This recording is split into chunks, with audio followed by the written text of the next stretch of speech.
আচ্ছা, আমার কথা কি ঠিক মতো শোনা যাচ্ছে? একটু কনফার্ম করো তো রিফাত। হ্যাঁ, ওয়ালাইকুম আসসালাম। আচ্ছা, ফৌজি আর রিফাত চলে এসেছে। তোমরা একটু কনফার্ম করো তো কথা ঠিক মতো শোনা যাচ্ছে কিনা আর স্লাইড ঠিক মতো দেখা যাচ্ছে কিনা। আমরা বরাবর টাইমেই শুরু করব। 10 মিনিট আগে আসলাম যে কারণ যদি কোনো সমস্যা হয় তাহলে এটা ফিক্স করতে পারবো। আচ্ছা ঠিক আছে, ক্লিয়ার। আচ্ছা রিফাত, আজকে প্রথম ক্লাস করতেছো? আচ্ছা, লাইভ ক্লাস। আচ্ছা, এর আগে রেকর্ডেড ক্লাসগুলো করছো? আচ্ছা। হ্যাঁ নমস্কার। হ্যাঁ ওয়ালাইকুম আসসালাম। আচ্ছা, সবাই আসুক আস্তে আস্তে, আমরা একটু ওয়েট করি। তোমাদের কোনো প্রশ্ন থাকলে করতে পারো। হ্যাঁ ভালো আছি। নিহাল, তুমি কেমন আছো? হ্যাঁ, আলাদা শব্দ হচ্ছে ওইটা ফ্যানের শব্দ। ঠিক আছে, একটু কম্প্রোমাইজ করো।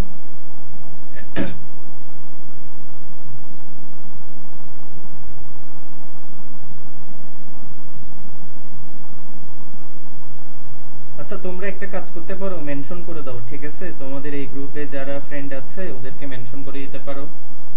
ওইটা একটা ভালো দিক, ওদেরকে মেনশন করে দাও। ঠিক আছে, আমরা আমাদের ক্লাস বরাবর টাইমেই শুরু করব।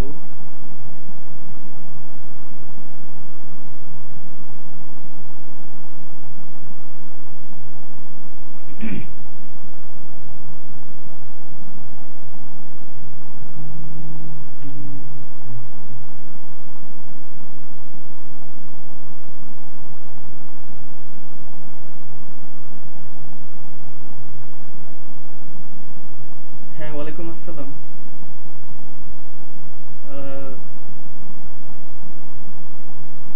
লেকচার কয়টা হবে? লেকচার হচ্ছে টোটাল 2টা হবে পরিমাণগত রসায়নের উপর। ঠিক আছে, আজকের ক্লাসে আমরা মূলত এসিড ক্ষার টাইট্রেশন আর জারণ বিজারণের আগ পর্যন্ত শেষ করব।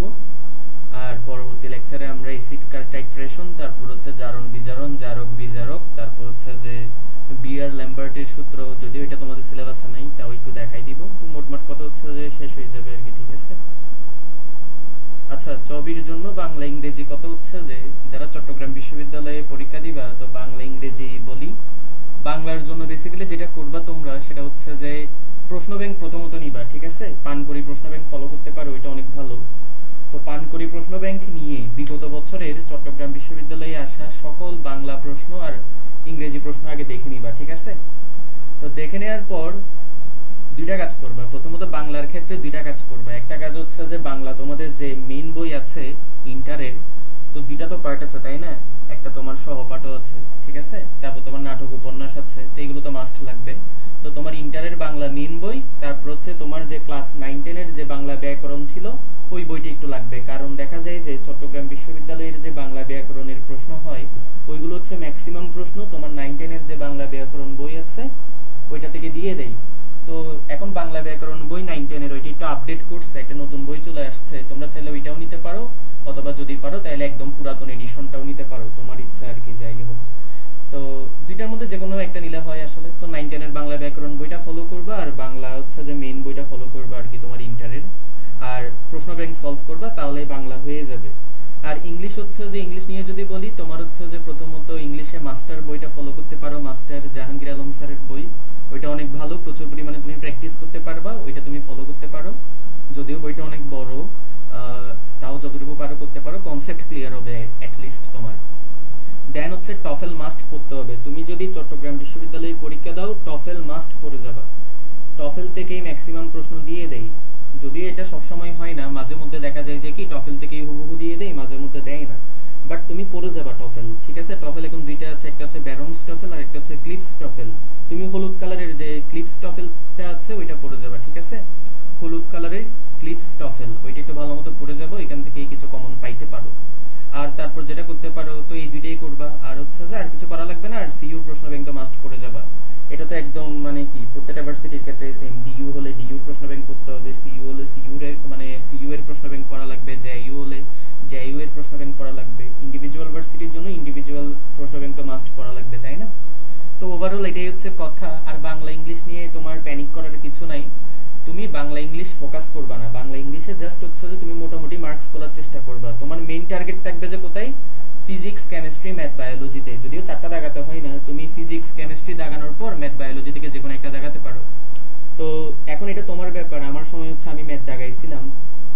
ব্যাপার, তুমি ম্যাথ দাগাবে নাকি বায়োলজি দাগাবা। তবে ম্যাথ না দাগলে জাস্ট ট্রিপলই পাবা না, বাকি সবকিছু পাবা, ঠিক আছে। এখন তোমার ব্যাপার ম্যাথ দাগাবা নাকি বায়োলজি দাগাবা। আর ম্যাথ দাগানোর ক্ষেত্রে দেখা যায় যে তোমার অনেক সময় লাগে। সময় লাগে বলতে হচ্ছে যে তুমি বাংলা ইংলিশ দাগানোর পর, ফিজিক্স কেমিস্ট্রি দাগানোর পর ম্যাথ দাগাতে একটু সময় যায়, যেটা আমার ক্ষেত্রে হয়েছিল আর কি। তাও কথা হচ্ছে তোমার যদি প্রিপারেশন যদি ভালো থাকে তুমি ম্যাথগুলো এমনিতেই পারবা, ঠিক আছে। কয়েকটা বড় ম্যাথ থাকে, আবার কয়েকটা এমন ম্যাথ থাকে তুমি দেখলেই বুঝে যাবা, সমস্যা নেই। এই জন্য হচ্ছে প্র্যাকটিস করা লাগবে। এখন এটা হচ্ছে তোমার ব্যাপার। তো বায়োলজি দেখালে একটা সুবিধা যেটা পাওয়া যায়, তোমার যদি বায়োলজি মুখস্থ ভালো থাকে, থিওরি যদি ভালো জানা থাকে, তাহলে তুমি হচ্ছে বায়োলজিতে একদম মানে কি বলে ওইটাকে, মানে খুব তাড়াতাড়ি অ্যান্সার করতে পারবা, যেটা তুমি ম্যাথে পারবা না, ঠিক আছে। ক্যালকুলেটর ইউজ করা যায় সিইউতে, তবে এই ক্ষেত্রে লিমিটেশন আছে, সেটা হচ্ছে 100 এমএস ক্যালকুলেটর। তোমাদের যে 100 এমএস ক্যালকুলেটরটা আছে ওইটা ইউজ করতে পারবে, এর চেয়ে বেশি কনফিগারেশনের তোমার ক্যালকুলেটর অ্যালাউ করে না, ঠিক আছে। 100 এমএস ইউজ করতে পারবা। ম্যাথ না দাগালে সিএসি পাবো, হ্যাঁ পাবা। তুমি যদি ম্যাথ না দাগাও সিএসি পাবা, সমস্যা নেই। তবে আমি বলবো যদি সিএসি পড়তে চাও তাহলে ম্যাথে একটু পারদর্শী হয়ে আসিও, কারণ সিএসি এর তোমার বিভিন্ন কোর্সই হচ্ছে ম্যাথ। যেমন আমাদের হচ্ছে তোমার অনেকগুলো কোর্স গেল, তোমার হচ্ছে ক্যালকুলাসের কোর্স ছিল, দেন হচ্ছে যে লিনিয়ার অ্যালজেব্রা, তারপর হচ্ছে যে আরো অনেক ছিল, তারপর 3D জিওমেট্রি, অনেক কোর্স ছিল, ঠিক আছে। তো ম্যাথ অবশ্যই একটু ভালো মতো প্রিপারেশন নিবা যদি সিএসি পড়তে চাও। সিএসি মানেই হচ্ছে তোমার ম্যাথ।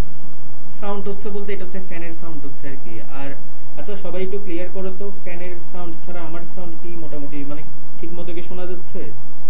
একটু কম্প্রোমাইজ করো দেখে একটু বলো তো আমার। আচ্ছা ক্লিয়ার। আচ্ছা তাহলে ওভারঅল কথা হচ্ছে এটাই, তোমার সিইউ এর গাইডলাইন আমি দিয়ে দিলাম। আর এবার তোমাদের কাছে কয়েকটা প্রশ্ন করি। গতকালকের যে পরীক্ষাটা তোমরা কি সবাই দিয়েছো? কয়েকজনের সাথে আমার অলরেডি কথা হয়েছিল। তো তোমাদের মার্কস গুলো বলো তো, তোমরা কে কত কত পাইছো একটু বলো তো। গতকালকের পরীক্ষায় কত কত মার্কস পেয়েছো? 50-এ আমি দেখলাম হাইয়েস্ট মার্ক 38 দশমিক কত যেন উঠছে, 38.75 মেবি সম্ভবত, হ্যাঁ ঠিক আছে। তো প্রশ্ন কিন্তু তোমরা কেউ 40 এর উপরে উঠাতে পারো নাই, ঠিক আছে। ওইটা একটু করে চেষ্টা করবা যেন 40 উঠাতে পারো আর কি। 60% পাইছো, আচ্ছা আচ্ছা আচ্ছা। তো কথা হচ্ছে যে মার্কস একটু বাড়ানোর চেষ্টা করবা, ঠিক আছে। আর যে পরীক্ষাগুলো তোমাদের হচ্ছে ওই পরীক্ষার প্রশ্নগুলো কাইন্ডলি যত্ন করে রেখে দিও, কারণ ওই প্রশ্নগুলো কিন্তু আসলেই ট্রিকি হচ্ছে, ঠিক আছে। তোমাদের কি মতামত একটু বলো তো, তোমাদের কাছে কি মনে হয় প্রশ্ন কেমন হচ্ছে? হ্যাঁ আদাব।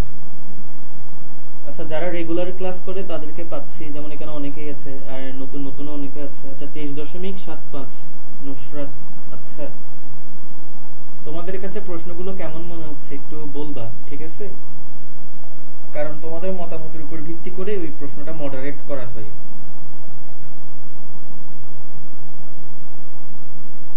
হ্যাঁ ওয়ালাইকুম আসসালাম।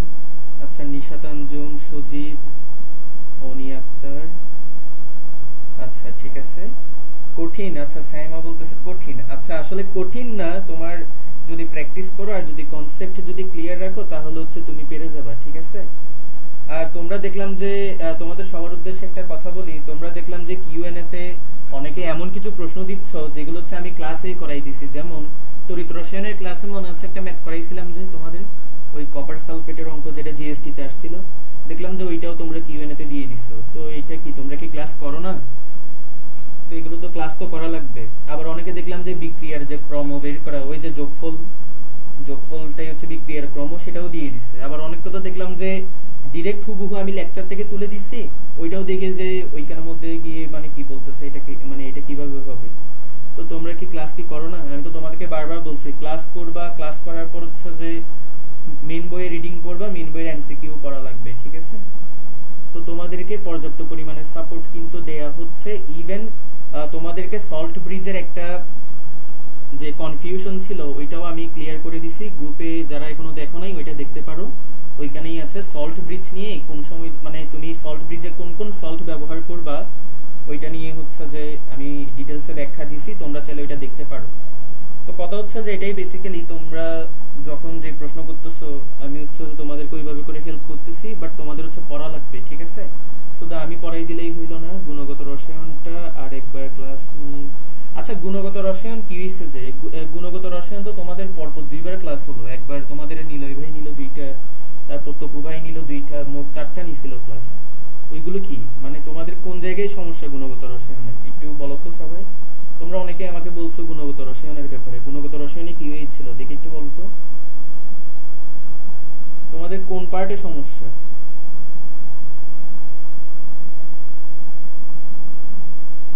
আর গুণগত রসায়নে যদি ম্যাক্সিমামের প্রবলেম যদি থেকে থাকে তাহলে তোমরা সুমন ভাইকে বলতে পারো, উনি যদি বলেন তাহলে হচ্ছে যে ওই গুণগত রসায়নটা নিব আর কি, ঠিক আছে।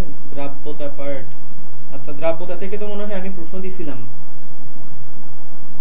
আচ্ছা তোমাদের যদি ম্যাক্সিমামের একই যদি প্রবলেম হয় তাহলে তোমরা সুমন ভাইয়ের সাথে একটু যোগাযোগ করি, ওনাকে বলিও, উনি যদি বলেন যে গুণগত রসায়নের উপর ক্লাস নেওয়া উচিত তাইলে হচ্ছে নিব আর কি, ঠিক আছে। নেগেটিভ খাই, আচ্ছা নেগেটিভ কমানোর উপায় হচ্ছে বেশি বেশি প্র্যাকটিস। আর একটা কথা বলি, তুমি যদি ক্লাস করো তাহলে ম্যাক্সিমাম প্রশ্ন তুমি পেরে যাবা, কারণ আমি ক্লাস থেকেই দিই, বইয়ের রিডিং থেকেই দিই। দেন হচ্ছে যে তোমার প্রিভিয়াস যে প্রশ্নগুলো, আচ্ছা এটা বলবো না, এটা বললে অনেকে, আচ্ছা না তাক বলে দিই। শুনো, তোমাদের যে রিভিশন এক্সামগুলো হয় ওই রিভিশন এক্সামগুলোতে কিন্তু তোমরা আগে যে ইন্ডিভিজুয়াল এক্সাম দিছো ওই ইন্ডিভিজুয়াল এক্সামের উপরেও যে প্রশ্ন ছিল ওই প্রশ্নগুলো আমি হচ্ছে কয়েকটা রিপিট করে দিই। তো এই জন্য বলি যে আমার লেকচার অবশ্যই দেখবা, বই রিডিং পড়বা, বইয়ের রিডিং এর পাশাপাশি বইয়ের অনুশীলনের এমসিকিউ এগুলো দেখবা, ঠিক আছে। তাহলে আর কথা না বাড়াই হচ্ছে যে আমরা শুরু করি, ঠিক আছে। তাহলে আরেকবার সবাই একটু কনফার্ম করো তো আমার কথা আর স্লাইড ঠিক মতো দেখা যাচ্ছে কিনা। আজকে 155 জন আছো, ভেরি গুড, আশা করছি শেষ। আচ্ছা সবার উদ্দেশ্যে আরেকটা কথা একটু বলে দিই, সেটা হচ্ছে যে আমি আগেই বলে রাখছি আজকে আমরা প্রচুর পরিমাণে এমসিকিউ সলভ করব। প্রচুর পরিমাণে বলতে হচ্ছে যে প্রত্যেকটা টাইপ আমরা সলভ করব, ঠিক আছে। একই টাইপের একাধিক এমসিকিউ আমরা করব না। আমি তোমাকে একটা টাইপ দেখাই দিব, তুমি প্রশ্ন ব্যাংক করলে দেখবা যে ওই টাইপের একাধিক এমসিকিউ আছে, ওইগুলো তুমি করে নিবা। মোট কথা প্রত্যেকটা টাইপ আমরা কভার করব আর থিওরি কভার করব, তাই আমাদের একটু ফাস্ট আগাতে হবে। তাই আমি বলবো আমার সাথে সাথে একটু আগাবা, আর ক্লাস শেষ হচ্ছে স্লাইডটা আমি দিয়ে দিব, ওইখান থেকে নোট করে ফেলবা। তাহলে বলো আমি কি এবার শুরু করব? আচ্ছা তোমাদের মাসুদ রানা ভাই চলে আসছে, আচ্ছা অল ক্লিয়ার। 12 মিনিট আগে শুরু হয় নাই, আচ্ছা এটা একটু কনফার্ম করি। আমি হচ্ছে 10 মিনিট আগে বা 5 মিনিট আগে লাইভটা শুরু করি, যাতে মাঝখানে যদি কোনো ইস্যু হয় তাহলে হচ্ছে আমি যেন আবার ব্যাক করতে পারি। এখন দেখা গেল যে আমি বরাবর 8:30 শুরু করলাম, তখনই ঝামেলা করলো, তো এটা একটা ব্যাড ইফেক্ট পড়ে, বুঝো নাই? ওকে তাহলে আমি শুরু করতেছি। ওকে তাহলে চলো আজকে আমরা আমাদের ক্লাসটা শুরু করি। ওকে আশা করব তোমরা শেষ পর্যন্ত থাকবা। ক্লাসটা মোটামুটি 1.5 থেকে 2 ঘন্টা পর্যন্ত হবে, এটা আসলে প্রশ্ন সমাধানের উপর ডিপেন্ড করতেছে। ওকে তাহলে শুরু করি। তো এখন আর কেউ কমেন্ট করিও না, আমরা হচ্ছে যে এই স্লাইডটা কভার হওয়ার পর আমি নিজেই তোমাদেরকে বলবো কমেন্ট করার জন্য। তাহলে দেখো প্রথমত হচ্ছে যে আমাদের যে বেসিক জিনিসগুলো জানা লাগবে সেগুলো হচ্ছে যে এসটিপি আর এসএটিপি। আমরা সবাই জানি এসটিপি মানে হচ্ছে যে স্ট্যান্ডার্ড টেম্পারেচার এন্ড প্রেসার, মানে প্রমাণ তাপমাত্রা ও চাপ। আর এসএটিপি মানে হচ্ছে আমাদের standard ambient temperature and pressure, মানে প্রমাণ বায়ুমণ্ডলীয় তাপমাত্রা ও চাপ। এখন এখান থেকে বেসিক্যালি আমরা কি মনে রাখবো? আমরা হচ্ছে কয়েকটা প্যারামিটার মনে রাখবো। প্যারামিটার মানে কি? যেমন আমরা এই যে দেখো, যেমন হচ্ছে আমরা তাপমাত্রাটা মনে রাখবো। 1 মিনিট একটু দাঁড়াও। তাহলে আমরা হচ্ছে তাপমাত্রাটা একটু মনে রাখবো। আমাদের যে টেম্পারেচার এটা হচ্ছে কত? 0 ডিগ্রি সেলসিয়াস বা 273 কেলভিন, ঠিক আছে। আর আমাদের যে চাপ আছে বা প্রেসার এটা হচ্ছে যে 1 অ্যাটমসফিয়ার হয়, এবং আমাদের যে আয়তন সেটা হচ্ছে যে 22.4 লিটার হয়। এবং এই যে 22.4 লিটার এটা হচ্ছে যে আমাদের 1 মোল গ্যাসের জন্য। এবং এই যে জিনিসগুলো আমি যে লিখলাম এগুলো হচ্ছে যে আমাদের কি বলতো, 1 মিনিট একটু। তাহলে এই যে জিনিস আমি যেগুলো যে লিখলাম এগুলো বেসিক্যালি কিসের জন্য? এগুলো হচ্ছে বেসিক্যালি আমাদের এসটিপির জন্য, ঠিক আছে। তাহলে এগুলো হচ্ছে যে বেসিক্যালি আমাদের এসটিপি এর জন্য। তাহলে এসটিপি তে আমাদের টেম্পারেচার হয় 0 ডিগ্রি সেলসিয়াস বা 273 কেলভিন, আর আমাদের প্রেসার হয় 1 অ্যাটমসফিয়ার। আর এসটিপি তে 1 মোল পরিমাণ গ্যাস 22.4 লিটার আয়তন দখল করে। এগুলো একটু আমরা মনে রাখবো, কারণ এগুলো থেকেই ম্যাথ আসে। তারপর হচ্ছে আমরা আরো কয়েকটা প্যারামিটার মনে রাখবো, যেমন টেম্পারেচার হচ্ছে 25 ডিগ্রি সেলসিয়াস, অথবা তুমি যদি 273 যোগ করো তাহলে হচ্ছে 298 কেলভিন। আর আমাদের চাপ হচ্ছে যে 100 কিলোপ্যাসকেল, 100 কিলোপ্যাসকেল।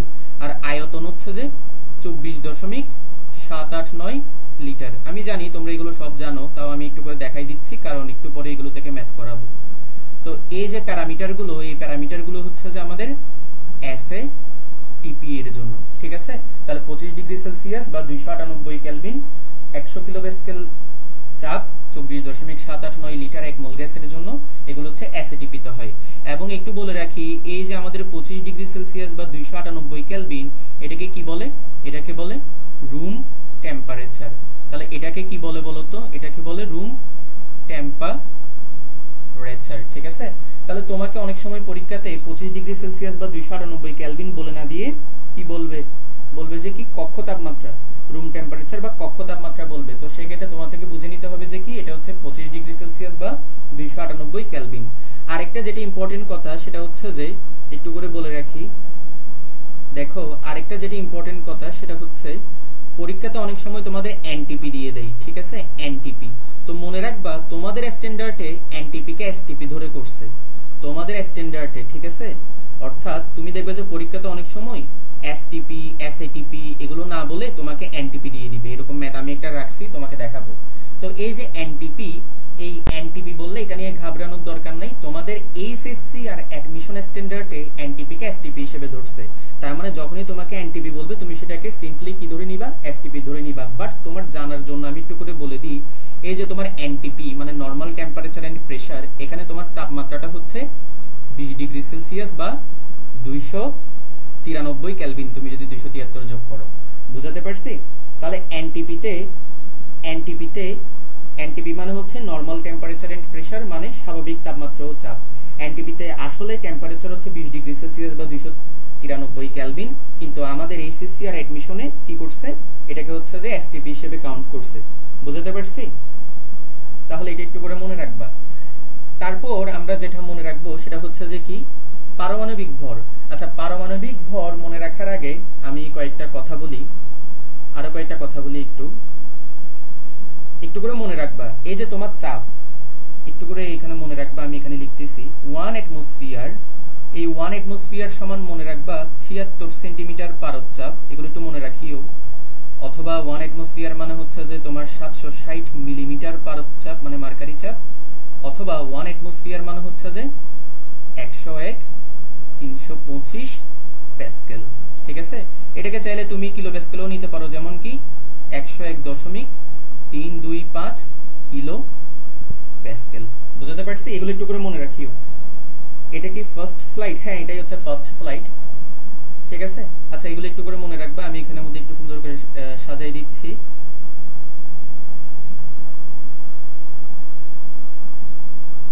তো এগুলো একটু মনে রাখবা, ঠিক আছে। এখন আসি আমরা হচ্ছে পারমাণবিক ভর। একটা কথা বলে রাখি, আমাদের কয়েকটা মৌলের বা কয়েকটা পরমাণুর পারমাণবিক ভর একদম মুখস্থ রাখা লাগবে। কেন মুখস্থ রাখা লাগবে?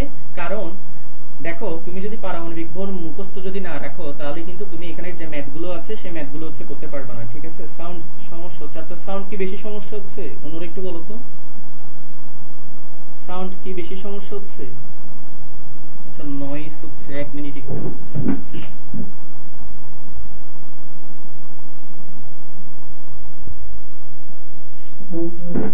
আচ্ছা, এখন একটু সবাই কনফার্ম করো তো ভয়েস কি ক্লিয়ার আছে কিনা।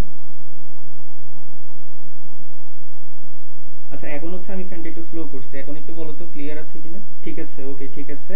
আচ্ছা, তো এখন এই চ্যাপ্টারের যে ম্যাথগুলো আছে ওই ম্যাথগুলো করার জন্য হচ্ছে আমাদের কি করা লাগবে?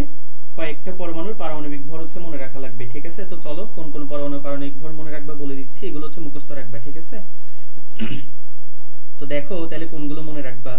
তো প্রথমত হচ্ছে আমি পরমাণুগুলো লিখি, যেমন আমাদের হাইড্রোজেনটা মনে রাখা লাগবে, তারপর হচ্ছে হিলিয়াম মনে রাখা লাগবে, লিথিয়াম, বেরিলিয়াম, বোরন, কার্বন মনে রাখা লাগবে, নাইট্রোজেন, তারপর হচ্ছে যে আমাদের অক্সিজেন মনে রাখা লাগবে, কার্বন, নাইট্রোজেন, অক্সিজেন, ফ্লোরিন, নিয়ন, সোডিয়াম, তারপর হচ্ছে ম্যাগনেসিয়াম, দেন হচ্ছে অ্যালুমিনিয়াম, সিলিকন, ফসফরাস লাগবে না, সালফার লাগবে, ক্লোরিন, আর্গন লাগবে না, দেন হচ্ছে পটাশিয়াম লাগবে, পটাশিয়াম, দেন হচ্ছে যে আমাদের ক্যালসিয়াম লাগবে, দেন হচ্ছে আমাদের আরো কয়েকটা লাগবে, আমি নিচে লিখে দিচ্ছি, আমাদের যেগুলো লাগবে নিচে লিখে দিচ্ছি। আরগুলো হচ্ছে যে আমাদের লাগবে ক্রোমিয়াম, আমাদের লাগবে কি ক্রোমিয়াম, ক্রোমিয়ামের ভরটা মনে রাখা লাগবে, দেন হচ্ছে যে আয়রনের ভর মনে রাখা লাগবে, কপারের ভর মনে রাখা লাগবে, জিঙ্কের ভর মনে রাখা লাগবে, সিলভারের ভরটা মনে রাখা লাগবে, ঠিক আছে। এই যে পরমাণুগুলো যে আমি লিখলাম কষ্ট করে, এগুলোর যে ভর আচ্ছা, ভয়েস কি আসলেই বেশি সমস্যা হচ্ছে? এটা এখন তো ভয়েস তো ক্লিয়ার হওয়ার কথা, তোমরা কয়েকজন দেখলাম যে ভয়েস প্রবলেম হচ্ছে বলতেছো।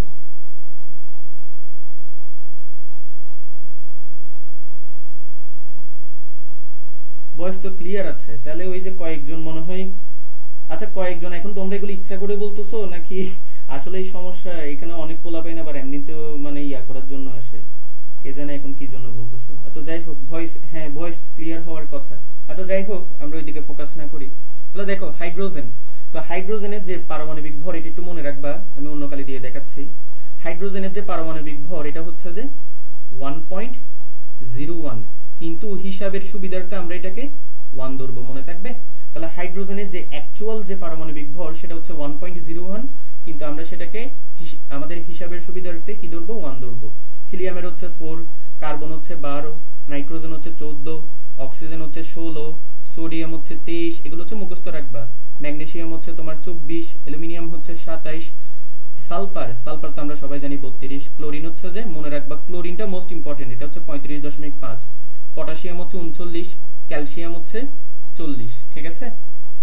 ক্রোমিয়াম, ক্রোমিয়ামটা মনে রাখবা, এটা আমি তড়িৎ রসায়ন চ্যাপ্টারেও পড়াইছি। ক্রোমিয়াম হচ্ছে 52, আয়রন, আয়রন হচ্ছে যে 55.85, এবং এটাকে হিসাবের সুবিধার্থে আমরা ক্যালকুলেশনের সুবিধার্থে এটাকে আমরা কি ধরবো? 56 ধরবো। কপার, কপারকে আমরা 63.5 ধরবো সবসময়। জিঙ্ক হচ্ছে যে বেসিক্যালি 65.38 হয়, কিন্তু আমরা এটাকে আমাদের যে ক্যালকুলেশনের সুবিধার্থে এটাকে আমরা সবসময় 65 ধরবো, ঠিক আছে। সিলভার হচ্ছে আমি অনেকবার পড়াইছিলাম, এটা হচ্ছে 108 হবে। দেখি বলো তো এতটুকুতে তোমাদের কোনো সমস্যা কিনা বলো তো, এতটুকু কি ভালো মতো শোনা গেছে? একটু সবাই কনফার্ম করো।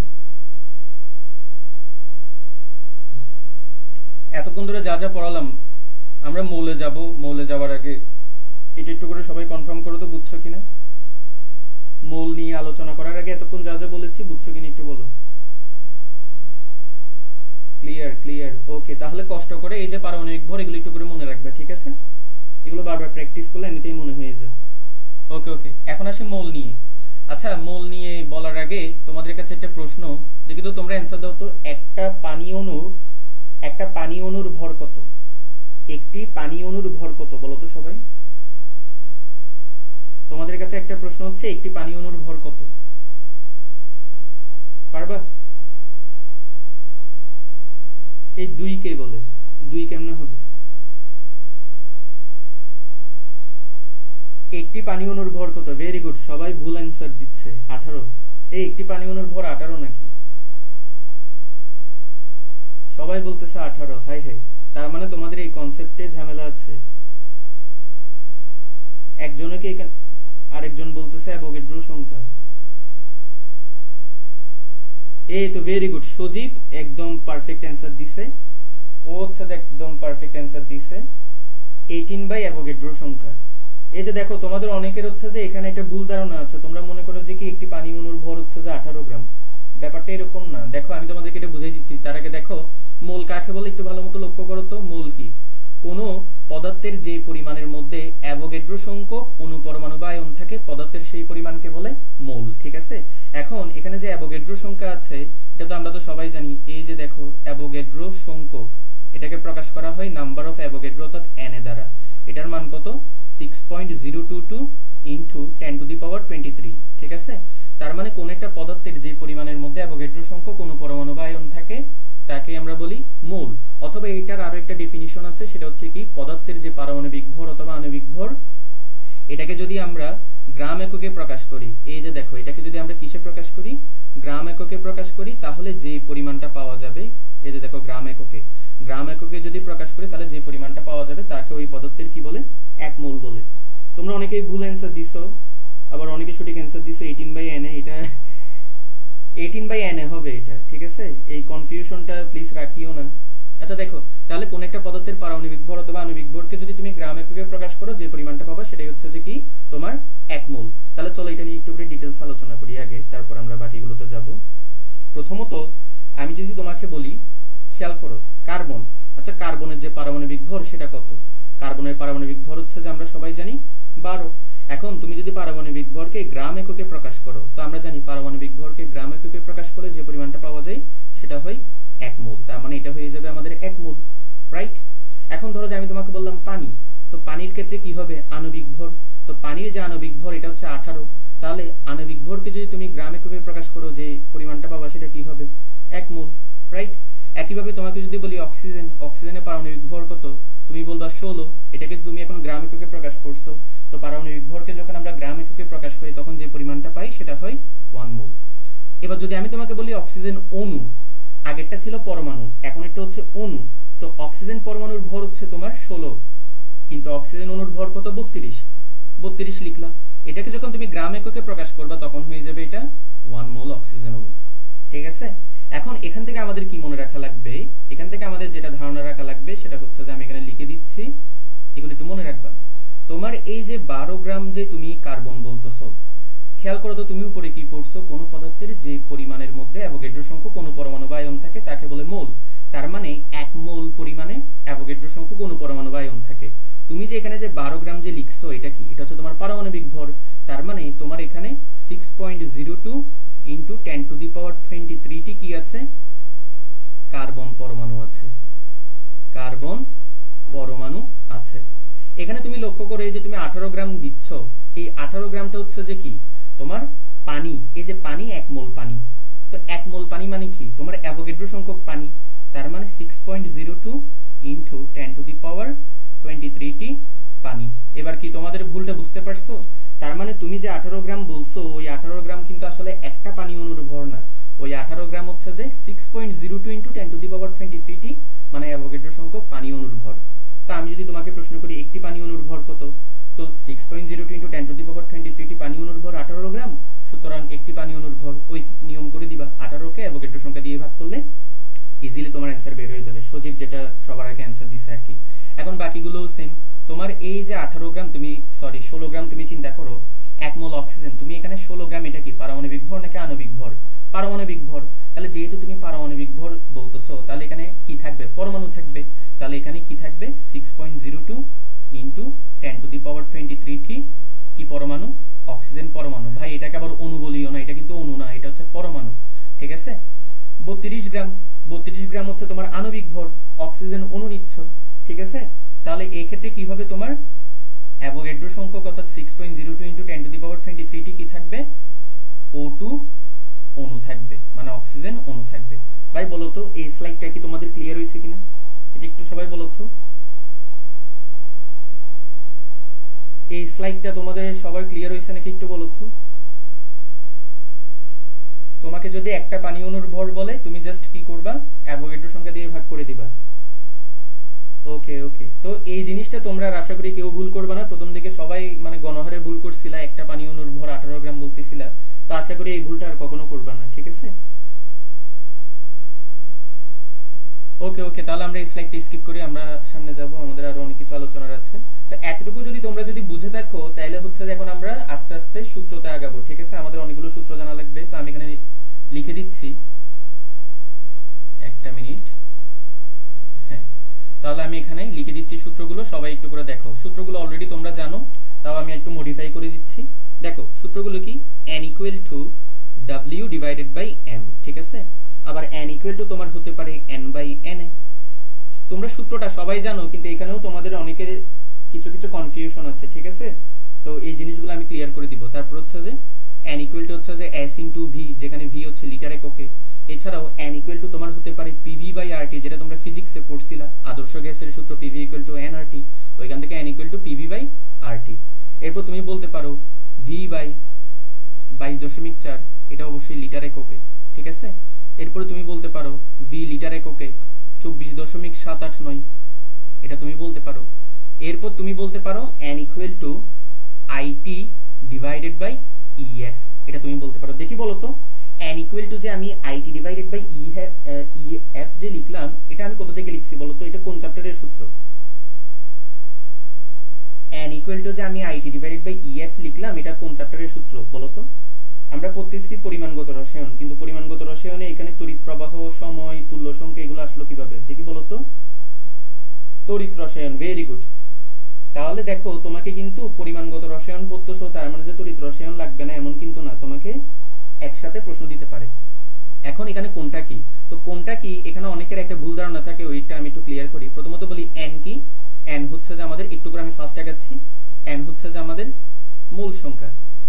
w কি, w হচ্ছে যে নমুনার পরিমাণ, মানে তুমি যে নমুনাটা নিয়ে কাজ করতেছো সেটা কতটুকু পরিমাণে আছে সেটাই হচ্ছে তোমার নমুনার পরিমাণ w। এটার একক হচ্ছে গ্রাম, এটা গ্রাম এককে দেয়া থাকে। m, আচ্ছা দেখি সবাই বলো তো m এটা কি, m এটাকে কি বলে দেখি বলো তো। এই যে আমি m লিখলাম, m এটাকে কি বলে, সবাই অ্যানসার করো তো, m এটাকে কি বলে, সবাই একটা অ্যানসার করো, m এটাকে কি বলে। আণবিক ভর। আচ্ছা বাকিরা আণবিক ভর।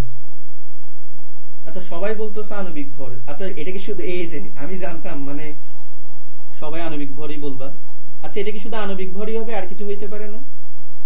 আচ্ছা দেখো, এই যে আমি জানতাম এই জায়গায় তোমাদের অনেকের হচ্ছে যে একটা ভুল ধারণা আছে, ওইটা দূর করি। শুনো, m মানে যে শুধু আণবিক ভর হবে এমন কোনো কথা নাই। m মানে কিন্তু তোমার পারমাণবিক ভর হইতে পারে, এরকম একটা ম্যাথ আমি তোমাদের তড়িৎ রসায়নেই করাইছি। দেখো m মানে তোমার পারমাণবিক ভর হইতে পারে, m মানে হচ্ছে তোমার আণবিক ভর হইতে পারে। তবে একটা কাহিনী আছে, কাহিনীটা কি খেয়াল করে, এখানে একটা ক্যাপিটাল n আছে না, এটাকে তোমরা কি বলো, এটাকে তোমরা অণুর সংখ্যা বলো। বাট এটা কিন্তু শুধু যে অণুর সংখ্যা হবে এমন কিন্তু না। তুমি যখন m কে পারমাণবিক ভর হিসেবে কনসিডার করবা তখন n যেটা বের হবে সেটা হবে পরমাণুর সংখ্যা। এটা একটু খেয়াল রাখিও ভাই, নাইলে হচ্ছে যে গন্ডগোল করে ফেলবা। এই n হচ্ছে যে তোমার পরমাণুর সংখ্যা, কিন্তু যখন তুমি ক্যাপিটাল m কে আণবিক ভর হিসেবে কনসিডার করবা তখন এই ক্যাপিটাল n হয়ে যাবে অণুর সংখ্যা। ঠিক আছে, এগুলো একটু ভাই মনে রাখিও। বুঝাতে পারছি? দেখি বলো তো এটা ক্লিয়ার হয়েছে কিনা। পারমাণবিক ভর বললে পরমাণুর সংখ্যা, আণবিক ভর বললে অণুর সংখ্যা। ঠিক আছে, আর এখানে আর যেগুলো দিছে আর কি, এক মিনিট, এখানে আর যেগুলো দিছে তোমার s মানে কি, এই যে দেখো s মানে হচ্ছে তোমার ঘনমাত্রা। ঘনমাত্রা নিয়ে আমরা ডিটেইলস আলোচনা করব একটু পরে। আর v তো তুমি জানো লিটার একক আয়তন আছে। আচ্ছা এখানে কি কি আছে বাকিগুলো বলে দিই, খেয়াল করো এখানে বাকিগুলো কি কি। v হচ্ছে যে তোমার লিটার একক আয়তন। ঠিক আছে, v কি, v হচ্ছে যে তোমার লিটার একক আয়তন। p কি জানো, চাপ। v হচ্ছে তোমার আয়তন, t হচ্ছে টেম্পারেচার, আর হচ্ছে মোলার গ্যাস ধ্রুবক। মোলার গ্যাস ধ্রুবক নিয়ে কয়েকটা কথা বলি। মোলার গ্যাস ধ্রুবক নিয়ে যদি বলি, পরীক্ষাতে সরাসরি প্রশ্ন আসে নিচের কোনটি মোলার গ্যাস ধ্রুবকের মান।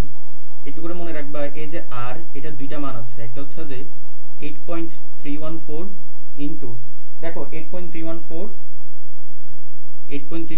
জুল পার মোল পার কেলভিন, আরেকটা হচ্ছে 0.0821 litre atmosphere per kelvin per mole. এগুলো একটু ভাই মনে রাখিও। ঠিক আছে, পরীক্ষাতে হচ্ছে সরাসরি তোমাদেরকে জিজ্ঞেস করবে নিচের কোনটি মোলার গ্যাস ধ্রুবকের একক, নিচের কোনটি মোলার গ্যাস ধ্রুবকের মান। একটা হচ্ছে 8.314 জুল পার মোল পার কেলভিন, আর একটা হচ্ছে 0.0821 litre atmosphere per kelvin per mole. ঠিক আছে, এরপরে দেখাই এখানে, খেয়াল করো, তাহলে খেয়াল করো এরপরে এখানে দেখো একটা ভি লিটার আছে না, মনে রাখবা এটা হচ্ছে তোমার কি এসটিপি এর জন্য। কেন এসটিপি এর জন্য, নিচে হচ্ছে 22.4 লিখছি। এই যে লিটার আছে ভি, এটা হচ্ছে যে এসএটিপি এর জন্য। কেন এসএটিপি এর জন্য, কারণ এখানে আমি 24.789 লিটার লিখছি। ঠিক আছে, আর বাকিগুলো তো তোমরা জানো, আই মানে তড়িৎ প্রবাহ, টি মানে সময়, ই মানে তুল্য সংখ্যা, এফ মানে ফ্যারাডে, আর ফ্যারাডে মানে আমরা সবাই জানি 1 ফ্যারাডে ইকুয়াল টু হচ্ছে 96,500 কুলম্ব। ই মানে হচ্ছে তুল্য সংখ্যা। ঠিক আছে, তো এই সূত্রগুলো আমাদের অবশ্যই মনে রাখা লাগবে। ঠিক আছে, ওকে, তাহলে এবার হচ্ছে যে, আচ্ছা এতটুকুতে তো কারো কোনো প্রশ্ন নেই, কারো কোনো প্রশ্ন আছে? এতটুকুতে কারো কোনো প্রশ্ন আছে? দেখি বলো তো এতটুকুতে কারো কোনো প্রশ্ন আছে কিনা। না থাকলে আমরা ঘনমাত্রাতে যাব, একটু ফাস্ট আগাতে হবে আমাদের।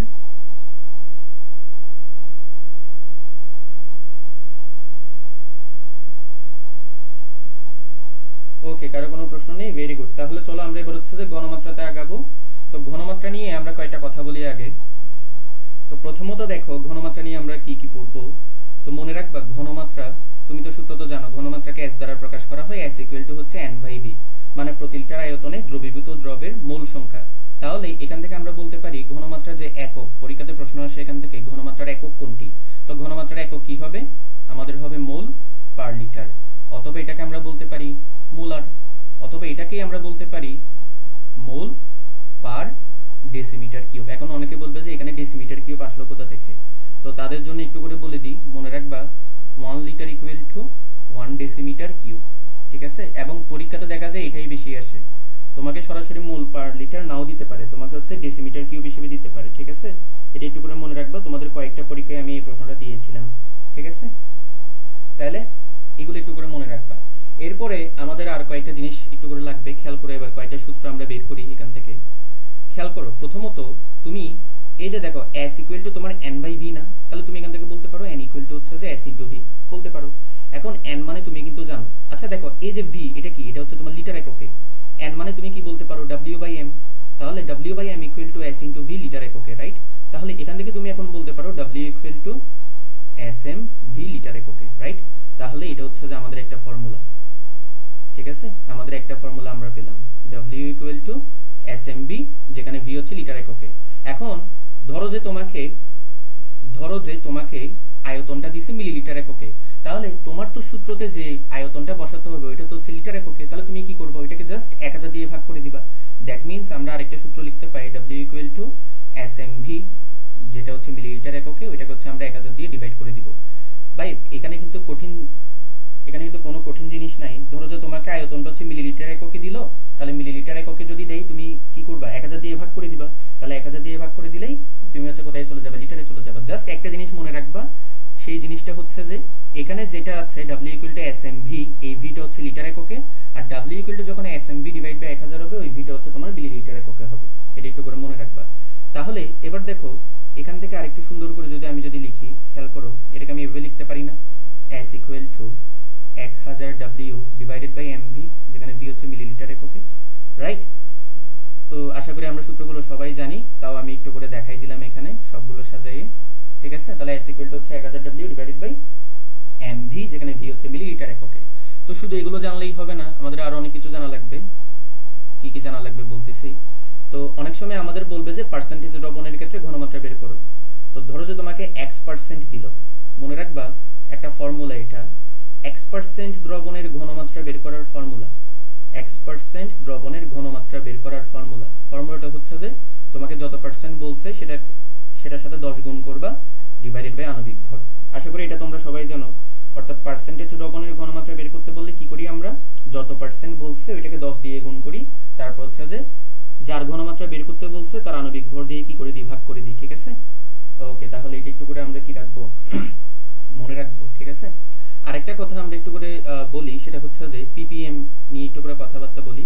তো মনে রাখবো ppm মানে কি, পার্টস পার মিলিয়ন, আর ppm মানে কি, জাস্ট মনে রাখবা মিলিগ্রাম পার লিটার, এটা একটু করে মনে রাখবা। ঠিক আছে, ppm মানে হচ্ছে মিলিগ্রাম পার লিটার। ঠিক আছে, আবার ppm এর আরো কয়েকটা সূত্র আছে, মনে রাখবা sm into 10 to the power 3। ভাই এগুলোর কিন্তু প্রত্যেকটার কিন্তু ডিরাইভেশন আছে। ঠিক আছে, এগুলো কিন্তু তুমি বের করতে পারবা কিভাবে আসলো। যেহেতু আমাদের সময় কম, তাই এখন যদি ডিরাইভেশন দেখাতে যায় হচ্ছে অনেক সময় লাগবে, আর ডিরাইভেশনটা আমাদের দরকার নেই, তাই সরাসরি লিখে দিচ্ছি। তাহলে ppm হচ্ছে যে sm into 10 to the power 3 হবে। আরেকটা ফর্মুলা আছে, সেটা হচ্ছে যে কি তোমার x ইনটু 10 টু দি পাওয়ার 4, যেখানে x কি, ওই যে তোমাকে পার্সেন্টেজ যে দ্রবণটা দিল ওইটা যত পার্সেন্ট বলছে সেটার সাথে তুমি 10 টু দি পাওয়ার 4 গুণ করে দিবা, ppm পেয়ে যাবা। এরপর হচ্ছে ppb মানে হচ্ছে কি পার্টস পার বিলিয়ন। মনে রাখবা তুমি যে ppm পাইছো ওইটার সাথে যদি তুমি 10 টু দি পাওয়ার 3 যদি গুণ করে দাও তাহলে ppb পেয়ে যাবা। তোমাকে ধরো বললো পার্টস পার ট্রিলিয়ন মানে ppt, তুমি যে ppb পাইছো ওইটার সাথে হচ্ছে যে 10 টু দি পাওয়ার 3 গুণ করবা, অথবা ppm এর সাথে তুমি 10 টু দি পাওয়ার 6 গুণ করবা। এতটুকু কি ক্লিয়ার সবার? একটু করে বলো তো, ঘনমাত্রা নিয়ে এতটুকু জানলেই হবে। এতটুকু কি সবার ক্লিয়ার? তোমাদের এখানে এগুলো হচ্ছে ডিরাইভেশন আছে, বাট তোমাদের এগুলো দরকার নেই এখন। যদি এসএসসি হইতো তাহলে হচ্ছে আমি একদম ভেঙে চুরে দেখাইতাম, এখন দরকার নেই। জাস্ট এতটুকু মনে রাখবা। ঠিক আছে, দেখি বলো তো এতটুকু তোমরা বুঝছো কিনা? ক্লিয়ার? ওকে, ক্লিয়ার। তাহলে সবার যদি ক্লিয়ার হয়, এবার তোমাদের কাছে আমার একটা প্রশ্ন, সবাই এটার অ্যান্সার দাও। দেখি তো নিচের কোনটি ডেসিমোলার দ্রবণ, দেখি ঝটপট অ্যান্সার দাও তো। এটা একটু ঝটপট অ্যান্সার দাও। ppm এর সবগুলো একক আমাদের লাগবে না, জাস্ট মনে রাখবা ppm হচ্ছে মিলিগ্রাম পার লিটার। তোমাকে যদি কখনো ppm বের করতে বলে তুমি জাস্ট কি করবা, মিলিগ্রাম পার লিটার করবা। ঠিক আছে, অর্থাৎ মিলিগ্রামকে লিটার দ্বারা ভাগ করে দিবা, তাইলেই পেয়ে যাবে। ঠিক আছে, ভেরি গুড, সবাই অ্যান্সার দিতে পারছো। এটা হচ্ছে ডি হবে। ঠিক আছে, তো আশা করি এটা বোঝানোর দরকার নেই, এটা তোমরা পারবা অলরেডি। এটা হচ্ছে কি হবে বলো তো, কি হবে? ডি হবে। ঠিক আছে, ওকে। তাহলে এটা আমাদের গেলে। এবার হচ্ছে আমরা তুল্য সংখ্যা নিয়ে ডিটেইলস আলোচনা করব। তো তুল্য সংখ্যা জিনিসটা কি এটা একটু করে বলি, ঠিক আছে? কারো কি কোনো প্রশ্ন আছে? তো আমরা হচ্ছে যে এখন তুল্য সংখ্যা নিয়ে ডিটেইলস আলোচনা করব। তো প্রথমত দেখো আমাদের অ্যাসিডের যে তুল্য সংখ্যা আছে, ঠিক আছে? অ্যাসিডের তুল্য সংখ্যা কি বললো? আমাদের অ্যাসিডের যে তুল্য সংখ্যা, অ্যাসিডের তুল্য সংখ্যা বললো, আমি একটু করে জটপট আগাই, লেজার নিছি। হ্যাঁ, তাহলে দেখো অ্যাসিডের যে তুল্য সংখ্যা সেটা হচ্ছে যে কি ওই অ্যাসিডটা যতগুলো H+ আয়ন দিতে পারে, তার মানে একটা অ্যাসিড যতগুলো H+ আয়ন দিতে পারে সেটা হচ্ছে ওই অ্যাসিডের তুল্য সংখ্যা। অ্যাসিডের ক্ষারকত্ব কি? আমি কিন্তু রাসায়নিক পরিবর্তন চ্যাপ্টারে পড়াইছিলাম। ক্ষারকত্ব হচ্ছে বেসিক্যালি কি একটা অ্যাসিড যত মোল ক্ষারকে প্রশমিত করতে পারে, ঠিক আছে? তাহলে একটা অ্যাসিড ঘনমাত্রাকে সি দ্বারাও প্রকাশ করা যায় না? হ্যাঁ, অবশ্যই যায়। তুমি ঘনমাত্রা মানে কি কনসেন্ট্রেশন, তো তুমি এটাকে এস দ্বারাও প্রকাশ করতে পারবা, তুমি এটাকে সি দ্বারাও প্রকাশ করতে পারবা, ঠিক আছে? তাহলে দেখো অ্যাসিডের ক্ষারকত্ব কি? একটা অ্যাসিড যত মোল ক্ষারকে প্রশমিত করতে পারে সেটাই হচ্ছে ওই অ্যাসিডের ক্ষারকত্ব, ঠিক আছে? তো এটা আমি পড়াইছিলাম। দেখো HCl, এই HCl এ হাইড্রোজেন আছে কয়টা? একটা। তাহলে এটা একটাই মাত্র H+ আয়ন দিতে পারবে, তাহলে তুল্য সংখ্যা হচ্ছে 1। H2SO4 সালফিউরিক অ্যাসিড, এখানে হাইড্রোজেন আয়ন আছে তোমার দুইটা, তাহলে এটা দুইটা হাইড্রোজেন আয়ন দিতে পারতেছে, তুল্য সংখ্যা 2। H3PO4 ফসফরিক অ্যাসিড, ফসফরিক অ্যাসিডে হাইড্রোজেন আছে তিনটা, তাই সে তিনটা হাইড্রোজেন আয়ন দিতে পারবে, যার কারণে তুল্য সংখ্যা হচ্ছে 3। H3PO3 আর H3PO2, উপরের গুলো ইজি, কিন্তু আমাদের যে দুইটা লাগবে সেই দুইটা হচ্ছে যে বেসিক্যালি কি এই যে এটা আর এটা, ঠিক আছে? এই দুইটা অনেক ইম্পর্টেন্ট, এই দুইটা আমরা অনেকে ভুল করি। মনে রাখবা H3PO4 এটা তুল্য সংখ্যা হচ্ছে 3, H3PO3 হচ্ছে যে আমাদের কি এই যে দেখো H3PO3 এটা হচ্ছে আমাদের ফসফরাস অ্যাসিড। ফসফরাস অ্যাসিডের মধ্যে দেখো তোমার তিনটা হাইড্রোজেন আছে, বাট তার তুল্য সংখ্যা হচ্ছে 2। কেন? কারণ সে শুধুমাত্র দুইটা হাইড্রোজেন দিতে পারে, হাইড্রোজেন আয়ন দিতে পারে, তার তিনটা কিন্তু সে বরাবর তিনটা কিন্তু দিতে পারে না, যার কারণে তুল্য সংখ্যা হয়ে যায় 2। তারপর দেখো H3PO2 যেটাকে আমরা হাইপোফসফরাস অ্যাসিড বলি। ভাই এগুলো কিন্তু আমি রাসায়নিক পরিবর্তন চ্যাপ্টারে একদম ভেঙে ভেঙে পড়াইছিলাম, আশা করি তোমরা রাসায়নিক পরিবর্তনের ক্লাসগুলো দেখছিলা, ওইখানে কিন্তু প্রত্যেকটা বিক্রিয়া দেখাইছিলাম। তাহলে H3PO2 হাইপোফসফরাস অ্যাসিড, এটার তুল্য সংখ্যা 1, তার মানে এটা হচ্ছে যে একটা মাত্র হাইড্রোজেন আয়ন দিতে পারে। এখন তোমরাই বলো, আমি কি এগুলো ভেঙে ভেঙে দেখাবো কেন আসলে এই দুইটা ব্যতিক্রম হইলো? তোমরাই বলো। তোমরা যদি বলো যে না দরকার নেই, আমরা সামনে ম্যাথ করব, তাহলে হচ্ছে আমি এটা স্কিপ করবো, আর যদি বলো যে কি না দেখাই দেন, তাহলে দেখাই দিব। দেখি বলো, এটা কি দেখাই দিব? একটু করে সবাই কনফার্ম করো। আচ্ছা ঠিক আছে, লাগবে না, ওকে। তাহলে হচ্ছে যে আমরা এটা স্কিপ করি। তাহলে এতটুকু একটু করে মনে রাখবো। আর এটাও মনে রাখবা যে কি একটা অ্যাসিডের ক্ষারকত্ব যত হবে, অর্থাৎ একটা অ্যাসিড যত মোল ক্ষারকে প্রশমিত করতে পারবে, ওই অ্যাসিডের তুল্য সংখ্যাও কি হবে? তত হবে। মানে ক্ষারকত্ব যে কথা, তুল্য সংখ্যাও সেম কথা, ঠিক আছে? এটা একটু মনে রাখবা। এখন আসি 2 নাম্বারটা। তাহলে দেখো 2 নাম্বারটাতে কি বললো? 2 নাম্বারটাতে বললো ক্ষারের তুল্য সংখ্যা। তো ক্ষারের বেলায় কিভাবে চিনবা? ক্ষারের বেলায় চেনার উপায় হচ্ছে যে ক্ষার যতগুলো OH- ত্যাগ করবে। তাহলে দেখো সোডিয়াম হাইড্রোক্সাইড, এখানে তোমার OH দেখো OH আছে কয়টা? একটা, তাহলে এটা শুধু একটাই দিবে, তাহলে তুল্য সংখ্যা হচ্ছে 1। ক্যালসিয়াম হাইড্রোক্সাইড, এখানে OH আছে 2টা, তাহলে এটা তুল্য সংখ্যা হচ্ছে 2।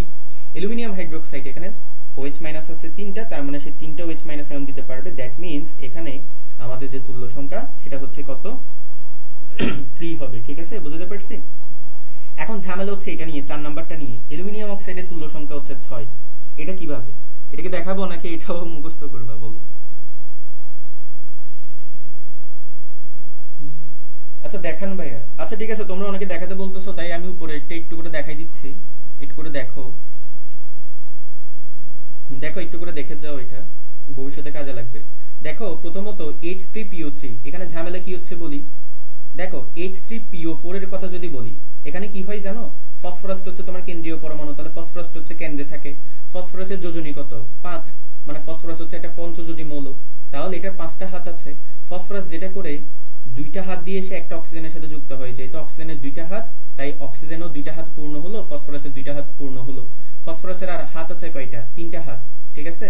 এখন 3টা হাতের মধ্যে দেখো ফসফরাস ব্যবহৃত হয়ে গেছে, একটা অক্সিজেন তুমি নিয়ে নিছো, অক্সিজেন আছে আর কয়টা? 3টা, 3 হাতে 3টা অক্সিজেন বসে, ঠিক আছে? হাইড্রোজেন আছে 3টা। এখন দেখো অক্সিজেনের কিন্তু কয়টা হাত? 2টা হাত, তাহলে এখানে আরেকটা হাত খোলা আছে, ওই খোলা হাতে হাইড্রোজেন গিয়ে বসে, ঠিক আছে? এখন দেখো ঝামেলা কি হয়, তোমরা কিন্তু জানো অক্সিজেনের যে তড়িৎ ঋণাত্মকতা সেটা হচ্ছে 3.5, আর হাইড্রোজেনের যে তড়িৎ ঋণাত্মকতা সেটা হচ্ছে 2.1। তাহলে এখানে কার তড়িৎ ঋণাত্মকতা বেশি? অক্সিজেনের। তো অক্সিজেনের যেহেতু তড়িৎ ঋণাত্মকতা বেশি, তাই এই বন্ধনের ইলেকট্রনকে নিজের দিকে বেশি পরিমাণে আকর্ষণ করে। এই কি করে? হাইড্রোজেন থেকে ইলেকট্রন নিজের দিকে নিয়ে আসার চেষ্টা করে, যার কারণে দেখা যায় যে আমাদের এখানে হাইড্রোজেনটা হচ্ছে আংশিক ধনাত্মক, অক্সিজেন অক্সিজেনটা হচ্ছে আংশিক ঋণাত্মক প্রান্তে পরিণত হয়। ঠিক আছে, তো এই কারণেই মূলত দেখা যায় যে কি তোমার সহজে এখান থেকে তিনটা হাইড্রোজেন, কয়টা হাইড্রোজেন, তিনটা হাইড্রোজেন, তিনটা এইচ বের হতে পারে। তার মানে আমি তিনটা H প্লাস আয়ন পাই। এই জন্যই এখানে H3PO4 এর তুল্য সংখ্যা হচ্ছে 3। এটা কি বুঝতে পারছি? এটা কি ক্লিয়ার? এই কারণে H3PO4 এর তুল্য সংখ্যা হচ্ছে যে 3। এখন আরেকটা দেখাই, তুমি একটা জিনিস লক্ষ্য করো, সেটা হচ্ছে যে H3PO3 এটার বেলায় ঘটনা কি ঘটে বলি। ফসফরাসটা হচ্ছে তোমার কেন্দ্রে আছে, ফসফরাস দুইটা হাত দিয়ে একটা অক্সিজেনের সাথে যুক্ত হলো। ফসফরাসের আর হাত আছে কয়টা, তিনটা, যেহেতু মোট 5টা হাত। এখন দেখো তুমি একটা অক্সিজেন অলরেডি নিয়ে নিছো, অক্সিজেন আছে আর কয়টা, দুইটা। তো তুমি ধরো অক্সিজেন দুইটাকে এই পাশে পাশে বসালা। এখন অক্সিজেনেরও তো দুইটা হাত, তাহলে এক হাত খালি এখানে, এক হাত খালি এখানে। হাইড্রোজেন আছে কয়টা, তিনটা, তাহলে একটা হাইড্রোজেন এখানে বসলো, একটা হাইড্রোজেন এখানে বসলো, একটা হাইড্রোজেন এখানে বসলো। এখন খেয়াল করে একটা জিনিস, এখানেও সেম ঘটনা ঘটবে। অক্সিজেন কি করবে, এই বন্ধনের ইলেকট্রনকে নিজের দিকে টেনে নিবে। অক্সিজেন কি করবে, এই যে বন্ধনের ইলেকট্রন আছে সে বন্ধনের ইলেকট্রন যুগলকে তার দিকে টেনে নিবে। এর কারণে দেখা যাবে যে কি, এর কারণে দেখা যাবে আমার এখান থেকে দুইটা H প্লাস আয়ন মুক্ত হচ্ছে। এখন বলবা যে ভাই এখানে তো আরেকটা H আছে, এটার কি হবে? এটা কিছু হবে না। কেন হবে না বলি, তোমার হাইড্রোজেনের যে তড়িৎ ঋণাত্মকতার মান সেটা হচ্ছে 2.1 আর ফসফরাসের হচ্ছে 2.5। তো দেখো এদের যে তড়িৎ ঋণাত্মকতার পার্থক্য এটা কিন্তু খুবই কম, যার কারণে দেখা যায় যে এই যে হাইড্রোজেনটা আছে, এই যে হাইড্রোজেনটা আছে এটা হচ্ছে যে বের হয় না। ঠিক আছে, অর্থাৎ দেখা যায় যে এখান থেকে কেবলমাত্র অক্সিজেনের তড়িৎ ঋণাত্মকতা বেশি হওয়ার কারণে সে বন্ধনের ইলেকট্রনকে নিজের দিকে টেনে নেয়, ফলে দেখা যায় দুইটা হাইড্রোজেন মুক্ত হয়। আর যেহেতু দুইটা মাত্র H প্লাস আয়ন দিচ্ছে, যার কারণে এখানে তুল্য সংখ্যা হচ্ছে কত, 2। তানিশা বুঝছো? দেখি বলো তো। তাহলে এইগুলো যদি বুঝো তাহলে আশা করি H3PO2 দেখানোর দরকার নেই। তাহলে সেখানে কি ঘটনা ঘটবে বলো তো? সেখানে ঘটনা ঘটবে যে অক্সিজেন থাকবে শুধু একটা, ওই অক্সিজেনের সাথে একটা মাত্র হাইড্রোজেন যুক্ত থাকবে, ওইটাই বের হবে, যার কারণে তুল্য সংখ্যা হচ্ছে 1। H3BO3 কেন তোমার লাগতেছে? H3BO3 তো তোমার লাগতেছে না, তোমার এখানের মধ্যে H3PO3 নিয়ে আলোচনা করতেছি আমরা।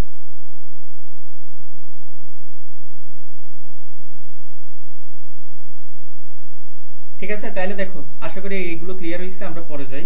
তাহলে দেখো ক্ষারের তুল্য সংখ্যা, তাহলে দেখো ক্ষারের তুল্য সংখ্যা কি বলতেছে। আচ্ছা এগুলো তো আলোচনা করছি। অ্যালুমিনিয়াম অক্সাইডের তুল্য সংখ্যা হচ্ছে 6। অ্যালুমিনিয়াম অক্সাইডের তুল্য সংখ্যা 6 কেমনে বলতে পারবা? অ্যালুমিনিয়াম অক্সাইডের তুল্য সংখ্যা 6 কেমনে বলতে পারবা? আচ্ছা অ্যালুমিনিয়াম অক্সাইড এটা দেখাই দিই। অ্যালুমিনিয়াম অক্সাইডের বেলায় একটা ঘটনা ঘটে। ঘটনাটা হচ্ছে যে দেখো অ্যালুমিনিয়াম অক্সাইডের মধ্যে কি তোমার OH মাইনাস আয়ন আছে? OH মাইনাস আয়ন তো নাই। তাহলে এখানে কি করতে হবে? এখানে বেসিক্যালি যেটা করা লাগবে সেটা হচ্ছে যে তোমরা দেখো অ্যালুমিনিয়াম অক্সাইডকে যদি তুমি ক্ষারের মতো চিন্তা করো, তাহলে এবার একটা অ্যাসিড নাও, হাইড্রোক্লোরিক অ্যাসিড। তাহলে আমরা জানি অ্যাসিড ও ক্ষারের বিক্রিয়ায় কি উৎপন্ন হয়? লবণ ও পানি উৎপন্ন হয়। তাহলে এখান থেকে অ্যালুমিনিয়াম ক্লোরাইড পাবা আর হচ্ছে যে পানি পাবা। তাহলে এবার তুমি সমতাকরণ করো। এখানে হচ্ছে তোমার অ্যালুমিনিয়াম 2টা 2 দাও, ক্লোরিন হয়ে গেল 6টা 6 দাও, দেন হচ্ছে যে হাইড্রোজেন 6টা 3 দাও। তাহলে দেখো এই যে অ্যালুমিনিয়াম অক্সাইড, এই যে তোমার অ্যালুমিনিয়াম অক্সাইড এখানে কয়টা অ্যাসিডকে তোমার প্রশমিত করতেছে? 6টা। তাহলে আমরা জানি কোন একটা ক্ষার যত মোল অ্যাসিডকে প্রশমিত করতে পারে সেটাই হচ্ছে ওই ক্ষারের অম্লত্ব। তার মানে অ্যালুমিনিয়াম অক্সাইডের অম্লত্ব হচ্ছে 6 আর এটাই হচ্ছে তার তুল্য সংখ্যা। বুঝতে পারছি? ক্লিয়ার? আচ্ছা এরপরে যাই আমরা। এবার দেখো লবণের তুল্য সংখ্যা। তো লবণের তুল্য সংখ্যা আমরা বেসিক্যালি কিভাবে বের করব? মনে রাখবা লবণের তুল্য সংখ্যা বের করার উপায় হচ্ছে যে তুমি জাস্ট যেটা করবা সেটা হচ্ছে যে এই যে তুমি টোটাল যতগুলো ক্যাটায়ন আছে সেগুলোর যে চার্জ হবে সেটাই হচ্ছে ওই লবণের তুল্য সংখ্যা। ঠিক আছে, তাহলে লবণের যে তুল্য সংখ্যা সেটা হচ্ছে ক্যাটায়নের মোট চার্জ। যেমন এখানে দেখো সোডিয়াম ক্লোরাইড, এখানে সোডিয়াম প্লাস আছে যেটা হচ্ছে তোমার ক্যাটায়ন, তাহলে এখানে তুল্য সংখ্যা হচ্ছে 1। ক্যালসিয়াম কার্বনেট, এখানে ক্যালসিয়াম 2 প্লাস আছে, দ্যাট মিন্স তুল্য সংখ্যা হচ্ছে 2। সোডিয়াম কার্বনেট, এবার দেখো সোডিয়াম কার্বনেটে সোডিয়াম প্লাস আছে কিন্তু সোডিয়াম কয়টা? 2টা। তার মানে সোডিয়াম প্লাস হচ্ছে 2টা, তার মানে আমার প্লাস চার্জ টোটাল কয়টা? 2টা, দ্যাট মিন্স এখানে তুল্য সংখ্যা 2। জিঙ্ক সালফেটে দেখো, জিঙ্ক সালফেটে হচ্ছে যে তোমার জিঙ্ক 2 প্লাস আয়ন আছে, দ্যাট মিন্স এখানে তুল্য সংখ্যা হচ্ছে 2 হবে। মানে ক্যাটায়নের যে মোট চার্জ সেটাই হচ্ছে তোমার কি? তুল্য সংখ্যা। এতটুকু কি ক্লিয়ার? এতটুকু যদি ক্লিয়ার হয় তোমাদেরকে আমি একটা প্রশ্ন দিচ্ছি, তোমরা হচ্ছে এটা সলভ করো তো। এই প্রশ্নটা সলভ করো তো। সোডিয়াম অ্যালুমিনেট, এই যৌগটার নাম হচ্ছে সোডিয়াম অ্যালুমিনেট। এই সোডিয়াম অ্যালুমিনেট যে যৌগটা আছে এটা তুল্য সংখ্যা কত হবে এটা একটু বলো তো।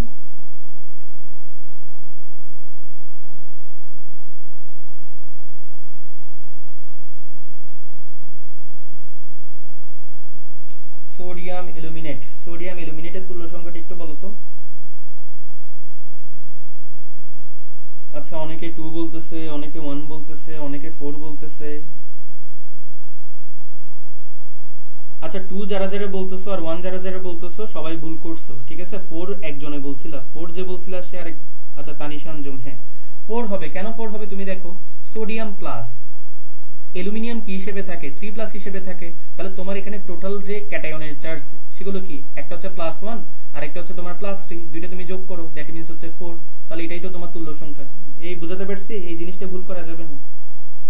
কোন একটা লবণের তুল্য সংখ্যা হচ্ছে যে ওই লবণের কি টোটাল যে ক্যাটায়ন, ওই টোটাল ক্যাটায়নের চার্জ। এখানে সোডিয়াম প্লাস একটা ক্যাটায়ন, অ্যালুমিনিয়াম 3+ একটা ক্যাটায়ন, তাহলে 3 আর 1 4। এখন আসি তো, এভাবে বিক্রিয়া করতে গেলে আমাদের তো অনেক সময় যাবে। সেজন্য আমি যেটা করব সেটা হচ্ছে তোমাদেরকে এখানে কয়েকটা ইম্পর্টেন্ট যৌগের তুল্য সংখ্যা লিখে দিব।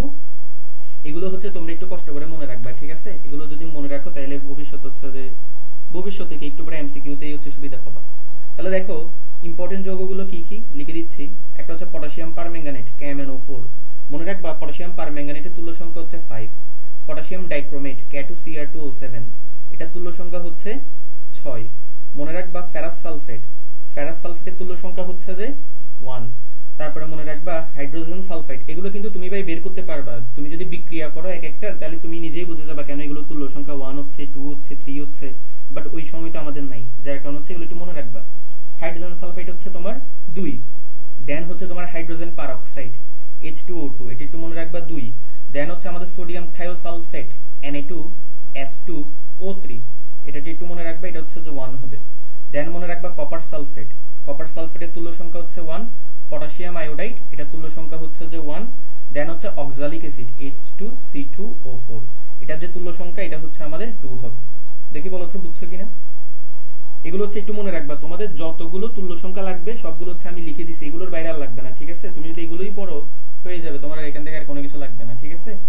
এগুলো একটু করে মনে রাখবা। তাহলে আমি কি পরবর্তী স্লাইডে যাব। পটাশিয়াম আয়োডাইডের তুল্য সংখ্যা 1 কেন হয় শুনো। পটাশিয়াম আয়োডাইড যেটা আছে তোমার এখানে ক্যাটায়ন হিসেবে আছে কে, পটাশিয়াম প্লাস, তাই না। তো পটাশিয়াম প্লাস যেহেতু আছে, তো তোমার চিন্তা করো এখানের মধ্যে হচ্ছে তোমার কি যে ক্যাটায়নের চার্জ সেটা হচ্ছে +1, তাই এখানের মধ্যে কি হইছে 1 হইছে আর কি। আর আয়োডিন সেটা তো আয়োডাইড মাইনাস, মানে কি আয়োডাইড আয়ন হিসেবে থাকে, মানে I- হিসেবে থাকে, বুঝছো। যে প্রশ্ন করছো পটাশিয়াম আয়োডাইডের, ও কি বুঝতে পারছো? এটা তুমি আরেকভাবে বের করতে পারবা যদি তুমি বিক্রিয়া করো আর কি, বাট ওইটা তো এখন সম্ভব না, ঠিক আছে। ওকে, তাহলে হচ্ছে যে আমরা পরবর্তী স্লাইডে যাই। এবার দেখো আমরা হচ্ছে যে একটা ফর্মুলা মনে রাখবো। ফর্মুলাটা হচ্ছে যে আমরা সবাই জানি, সেটা হচ্ছে যে কি তুল্য সংখ্যা, ঠিক আছে। ফর্মুলাটা একটু মনে রাখবা। ফর্মুলাটা হচ্ছে যে আমাদের লিখো, ফর্মুলাটা কি, ফর্মুলাটা হচ্ছে যে আমরা সবাই জানি তুল্য ভর, রাইট। তাহলে আমাদের যে তুল্য ভর আছে, তুল্য ভর ইকুয়াল টু হচ্ছে যে আণবিক ভর ডিভাইডেড বাই হচ্ছে তোমার কি তুল্য সংখ্যা। তার মানে তুমি যদি আণবিক ভরকে তুল্য সংখ্যা দিয়ে যদি ভাগ করো তাহলে তুমি হচ্ছে কি পেয়ে যাবা, তুল্য ভর পেয়ে যাবা, ঠিক আছে। বুঝতে পারলাম। এখন তোমাদের কাছে আমার একটা প্রশ্ন, এটার অ্যান্সার দাও। দেখে বলো পটাশিয়াম পারম্যাঙ্গানেটের তুল্য ভর কত, এটা বের করে দাও তো তোমরা, এটার অ্যান্সার দাও তো। পটাশিয়াম পারম্যাঙ্গানেটের তুল্য ভর কত এটা বলো।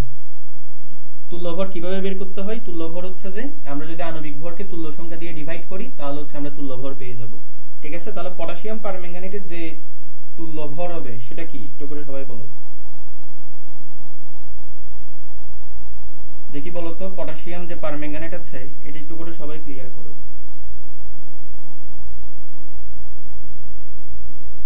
পটাশিয়াম পারম্যাঙ্গানেটের তুল্য ভর, পটাশিয়াম পারম্যাঙ্গানেটের তুল্য ভর 5 কোনটা বলতেছো যে তোমরা?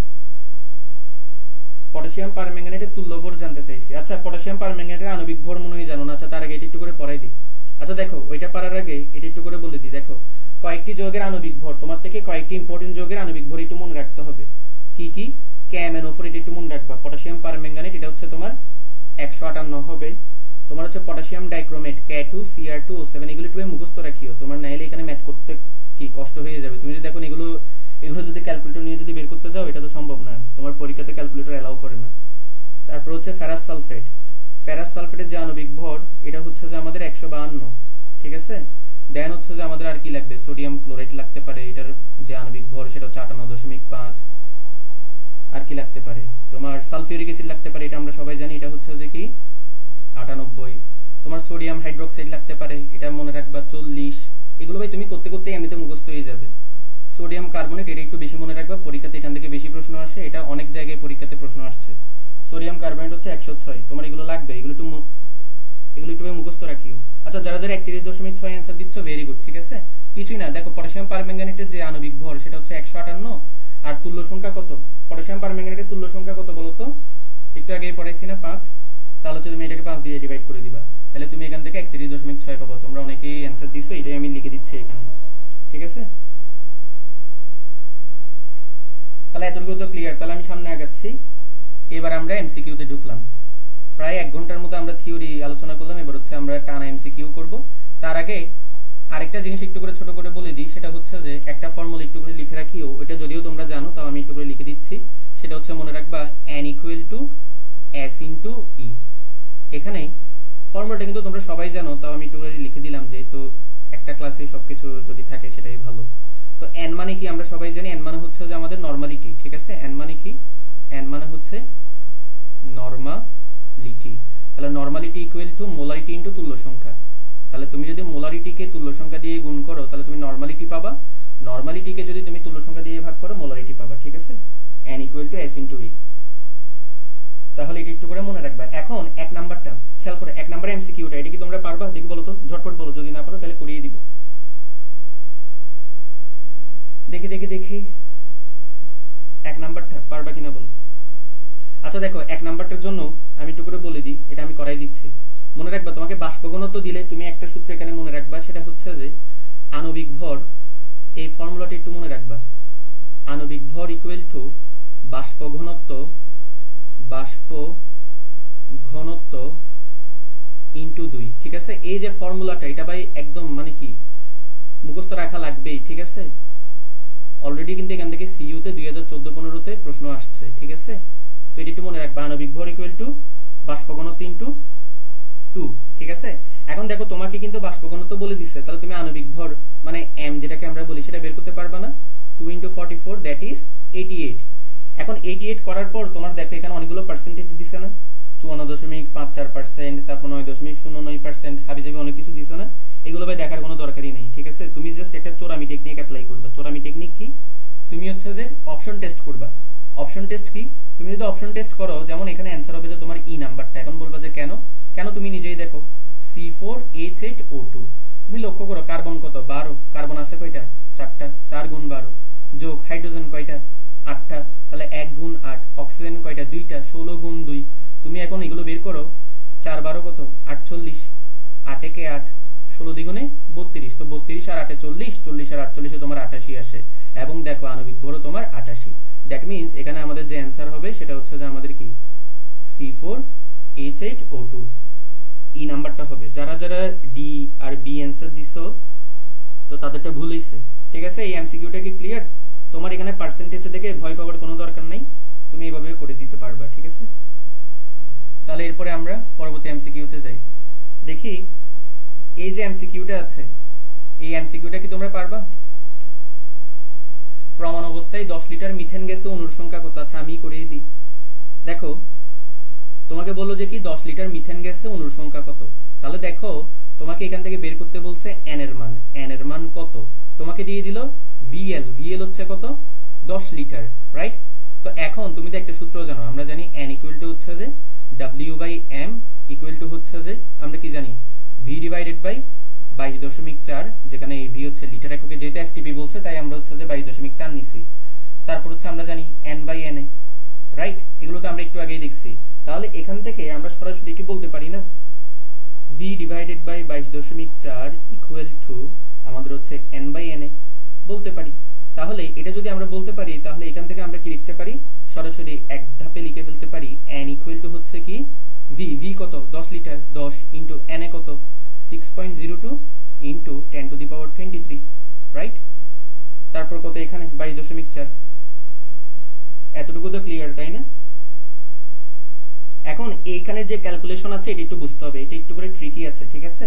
এখানে যে ক্যালকুলেশন, এই ক্যালকুলেশনটা হচ্ছে যে একটু বুঝতে হবে, সবাই একটু মনোযোগ দাও তো। এখানে দেখো এখানে ক্যালকুলেশনটা কিভাবে করবা। প্রথমত দেখাই, তুমি একটা জিনিস লক্ষ্য করো, প্রত্যেকটা অপশনে কিন্তু শেষে 10 টু দি পাওয়ার 23 আছে, একমাত্র একটা অপশনে 10 টু দি পাওয়ার 25 আছে, ওইটার কথা বাদ দাও, ওইটা বাদ। বাকিগুলো তো দেখো 10 টু দি পাওয়ার 23 আছে। তো আমি তো এতটুকু দেখেই তো বুঝে গেছি আমার এখানে কিছু থাকুক আর না থাকুক শেষে হচ্ছে একটা 10 টু দি পাওয়ার 23 থাকবে। তো তুমি ওইটাকে আলাদা করে ফেলো, মানে 10 টু দি পাওয়ার 23 এখানে লিখছো। এখন দেখো এখানে একটা 10 আছে, এখানে একটা 10 আছে, এখানে একটা 6.02 আছে। তাহলে 10 দিয়ে যদি তুমি এটাকে গুণ করো, একটা শূন্য, তাহলে দশমিকটা এক ঘর পিছিয়ে যাবে। তার মানে আমাদের এখান থেকে আসবে 60.2 আর এখানে হচ্ছে 22.4। এখন তুমি একটা জিনিস লক্ষ্য করো তো, উপরে নিচে যদি তুমি 10 দিয়ে গুণ করো তাহলে তুমি পাবা 602 আর নিচে পাবা 224 into 10 to the power 23, right? এখন দেখো তুমি এখানে কাটাকাটি করো, তাহলে তুমি যদি এখানে কাটাকাটি করো 2 দিয়ে কাটো, 3 দ্বিগুণে 6, 0 2 একে 2, 2 দিয়ে কাটো 11 দ্বিগুণে 22, 2 দ্বিগুণে 4। এখন এই যে ক্যালকুলেশনটা খেয়াল করো, 301 কে 112 দিয়ে ভাগ। এখন তোমার এটা কিন্তু করার কোনো দরকার নাই। কেন দরকার নাই আমি বলি, খেয়াল করো, তুমি একটু মনে মনে চিন্তা করো তো, 301 কে যদি তুমি 112 দিয়ে যদি ভাগ করো কয়বারে যেতে পারে? 3 বার যাবে। 3 বার হলে তো 3 বার 34, 3 একে 3, 334 হয়ে যাচ্ছে, হবে না? তার মানে এখানে 2 পয়েন্ট সামথিং আসতে পারে, 2 point something into 10 to the power 23, right? এবার তুমি অপশনের সাথে মিলিয়ে দেখো, একমাত্র একটাই আছে, সেটা হচ্ছে তোমার কি ক নাম্বারটা। ক্লিয়ার?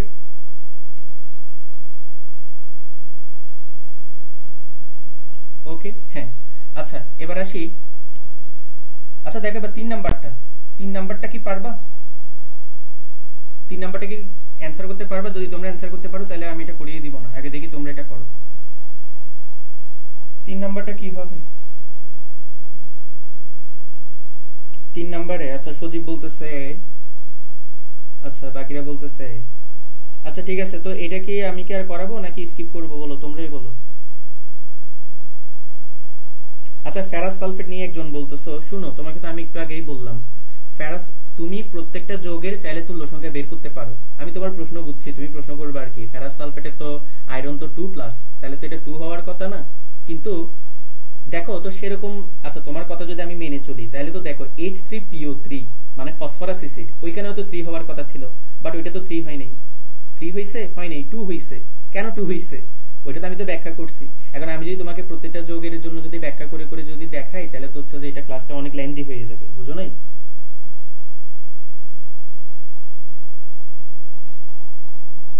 আচ্ছা এটা কি করিয়ে দেখাবো? দেখি বলো তো, যদি কেউ না পারো বলতে পারো, সমস্যা নেই। আচ্ছা 3 নাম্বারটা বুঝিয়ে দিচ্ছি। ওকে, একজন বললেও আমি করিয়ে দিব, সমস্যা নেই, বাট তোমাদের বলতে হবে যদি না পারো। খেয়াল করো বলছে কি নিচের কোনটিতে বেশি পরমাণু আছে। এখন দেখো তুমি এখানের মধ্যে যদি লক্ষ্য করো, তোমার হচ্ছে যে গ্রাম দিছে, তোমার হচ্ছে অ্যাটমটা দিছে, তার মানে তোমার এখানে W দেয়া আছে, তোমার এখানে হচ্ছে অ্যাটম থেকে তুমি হচ্ছে যে পারমাণবিক ভর পাবা m, রাইট? এখন তোমাকে বের করতে বলছে কোনটাতে বেশি পরমাণু আছে, মানে n। এখন দেখো তো আমরা সবাই জানি না n equal to n by na। খেয়াল করো তো এখানে na যেটা অ্যাভোগাড্রো সংখ্যা, এটা তো হচ্ছে এটা ধ্রুবক, তাহলে এটা যেহেতু ধ্রুবক তাহলে আমি এখান থেকে বলতে পারি n সমানুপাতিক n। এটা আমি বলতে পারি না? অবশ্যই বলতে পারি। তার মানে এখান থেকে আমি বলতে পারি n যত বেশি হবে ক্যাপিটাল n ও তত বেশি হবে, মানে আমার মূল সংখ্যা যত বেশি হবে পরমাণু সংখ্যাও তত বেশি হবে। এতটুকু কি বুঝছো?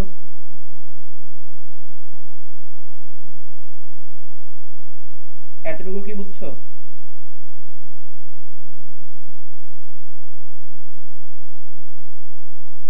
হ্যাঁ বুঝিয়ে দিচ্ছি তো আমি, বলো এতটুকু কি বুঝছো? আচ্ছা এতটুকু বুঝলে তার মানে তুমি বুঝে গেছো তোমার আসলে কি বের করতে হবে, মূল। তোমার যেখানে মূল সংখ্যা বেশি হবে সেখানে পরমাণুও বেশি থাকবে, রাইট? তাহলে চলো এবার মূল সংখ্যা বের করি।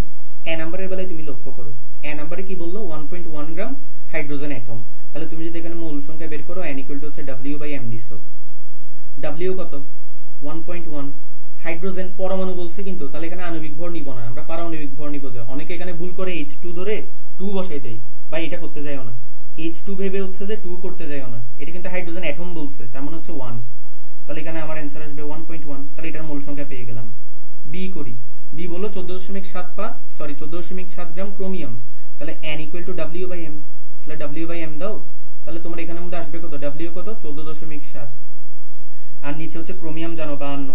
এখন ভাই দেখো এখানে 0 পয়েন্ট সামথিং আসবে, এটা তুমি দেখেই বুঝতে পারতেছো, উপরে একটা ছোট সংখ্যা নিচে একটা বড় সংখ্যা। তাই একটা ছোট সংখ্যাকে যদি তুমি বড় সংখ্যা দিয়ে ডিভাইড করো 0 পয়েন্ট সামথিং আসবে, ওটা দেওয়ার দরকার নেই। কেন দরকার নেই একটু পরেই বুঝবা। সি নাম্বারটা দেখো 2 গ্রাম হিলিয়াম। তাহলে তুমি এখান থেকে বলতে পারো N = W/M, W মানে 2 গ্রাম, হিলিয়াম মানে 4, তাহলে 2/4, 2 একে 2, 2 দ্বিগুণে 4, 1/2 মানে 0.5। ডি নাম্বারটা দেখো 7 গ্রাম নাইট্রোজেন। তাহলে N = W/M, তাহলে 7 নাইট্রোজেন অ্যাটম বলছে, নট অণু। এখানে কিন্তু মলিকিউল বলা নেই, অণু বলা নেই, কিন্তু পরমাণু বলছে। তাহলে একটা নাইট্রোজেন হচ্ছে 14, তাহলে এখানে হতো সেম হাফ, দ্যাট মিন্স হচ্ছে 0.5। এবার তোমরাই বলো কোথায় বেশি, এতে বেশি না? তাহলে যেহেতু এতে বেশি, তার মানে আমাদের এখানে অ্যান্সারও কোনটা হবে, এ নাম্বারটা হবে। আশা করি এটা বুঝছো। দেখি বলো তো এটা বুঝছো কিনা, এটা কি বোঝা গেছে?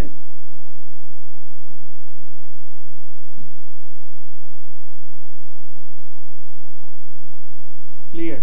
আচ্ছা ঠিক আছে, তাহলে এবার আমি স্কিপ করি, ঠিক আছে, সামনের দিকে আগে। এই যে এই প্রশ্নটা দেখো, একটু আগে যেটা তোমাদেরকে বলছিলাম আজকে সব টাইপের এমসিকিউ কভার করিয়ে দিব, ওই টাইপের এমসিকিউ গুলো সলভ করবা।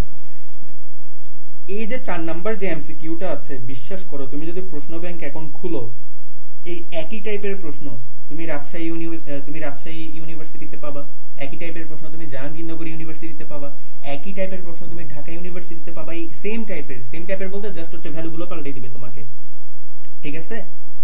প্রশ্ন একই, জাস্ট ভ্যালুগুলো পাল্টে দিবে, তুমি হচ্ছে প্রশ্ন ব্যাংক খুললেই পাবা। তো চলো এটা আমরা সলভ করি।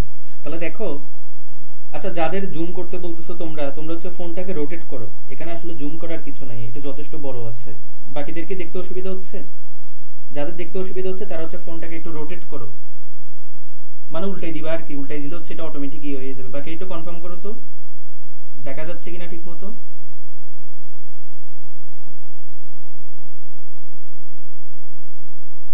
এখন দেখো, তাইলে এটা আমরা করব, তাহলে কিভাবে করে করব দেখো, আমাকে হচ্ছে যে আয়তন বলে দিচ্ছে, আমাকে হচ্ছে দেখো, আমাকে হচ্ছে এখানে কি বলে দিচ্ছে, আয়তন বলে দিচ্ছে, আমাকে হচ্ছে তোমাকে দেখো ঘনমাত্রা বলে দিচ্ছে, আমাকে হচ্ছে আণবিক ভরও বলে দিচ্ছে ওরা।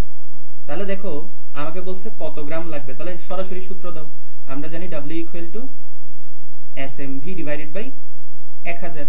এখন করো S কত, এখানে S হচ্ছে তোমার 0.01, তো 0.01 কে আমি চাইলে 1/100 লিখতে পারি না? অবশ্যই পারি। M কত, 106, রাইট? এবার দেখো V কত, V হচ্ছে 250 ml, 250 দাও, আর নিচে হচ্ছে তোমার 1000। এখন দেখো 250 দিয়ে যদি তুমি এটাকে যদি কাটাকাটি করো, ডাইরেক্ট এখানে 4 পাবা, রাইট? 4 পাওয়ার পর খেয়াল করো, তুমি যদি এখানে যদি কাটাকাটি করো তাহলে 2 দ্বিগুণে 4, আর এখানে হচ্ছে তুমি 5 3 53 পাবা। তাহলে তোমার এখানে আসবে উপরে হচ্ছে 53, নিচে হচ্ছে 200, রাইট? এখন দেখো এই যে ক্যালকুলেশনটা এটা একটু করে বুঝো। তুমি একটা জিনিস লক্ষ্য করো, তুমি চাইলে এটাকে এভাবে লিখতে পারো 53 / 2 × tan inverse 2। কেমনে? তোমার নিচে যে 200 ছিল সেটাকে আমি 2 × 100 আকারে ভাঙাইছি, 100 মানে tan স্কয়ার, ওইটা যদি উপরে যায় tan inverse 2, রাইট? এখন দেখো 53 কে যদি তুমি 2 দিয়ে ভাগ করো, দেখো 26 দ্বিগুণে 52 হয়, তার মানে এটা 26 পয়েন্ট সামথিং হবে into tan inverse 2। tan inverse 2 মানে কি, তুমি 100 দিয়ে ডিভাইড করবা, 100 দিয়ে ডিভাইড করবা মানে কি, তোমার দশমিকটা 2 করে এগিয়ে যাবে, তাহলে 0.26, আর পরে কি আছে এগুলো আমার দেখার দরকার নেই, আমার অ্যানসার এর মধ্যেই চলে আসছে। এই যে দেখো একমাত্র বি নাম্বারটাই হচ্ছে এর সাথে মিলে। দেখি বলো তো এই যে ক্যালকুলেশনটা এটা বুঝছো কিনা, ক্যালকুলেশনটা বুঝছো কিনা একটু সবাই কনফার্ম করো।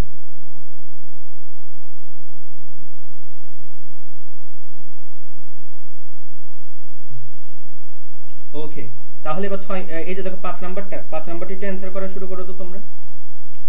5 গ্রাম কার্বন ডাই অক্সাইড গ্যাসের এনটিপিতে আয়তন কত? আশা করি এটা পারবা, এটা তোমরা অ্যানসার দাও, আমি দেখি তোমরা অ্যানসার দাও তো। 5 নাম্বারটা আমি করিয়ে দিব না, 5 নাম্বারটা এমনিতেই পারবা।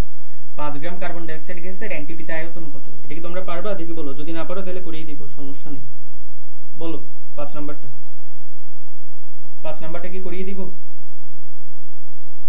আচ্ছা 5 এর বি বলতেছো, বাকিরা রাসেল বলতেছে বি, আর বাকিটা বলো 5 নাম্বারটা কত হবে করে বলো তো। 5 এর বি, ওকে পারভিন মিশকাতুল জান্নাত, ওকে সবাই যেহেতু 5 এর বি বলতেছো তাহলে হচ্ছে এটা 5 এর বি, ঠিক আছে। এটা তাহলে আমি আর করিয়ে দিচ্ছি না, এটাও তোমরা পারবা, ঠিক আছে। কেমনে পারবা? কিছুই না, তোমার এই যে সূত্র আছে না W/m ইকুয়াল টু হচ্ছে যে কি v ডিভাইডেড বাই 22.4। তাহলে এবার তুমি এখান থেকে সরাসরি v বের করো। তাহলে দেখো 22.4 ইনটু w কত 5, m কত আণবিক ভর, কার্বন ডাই অক্সাইডের আণবিক ভর হচ্ছে 44, এটা একটু মনে রাখিও কষ্ট করে, ঠিক আছে। এখন দেখো উপরে যে 22.4 আছে সেটাকে আমি 224/10 লিখতে পারি ইনটু 5 ইনটু 44, ঠিক আছে। এখন দেখো একটা জিনিস, তুমি 5 দ্বিগুণে 10, রাইট, ওকে। 4 দিয়ে কাটো 4 11 44, 4 দিয়ে কাটো 4 5 20, তারপর 4 6 24, এটাও ঠিক আছে। 2 দিয়ে কাটো 28 দ্বিগুণে 56, তার মানে উপরে থাকে তোমার 28, নিচে থাকে তোমার 11।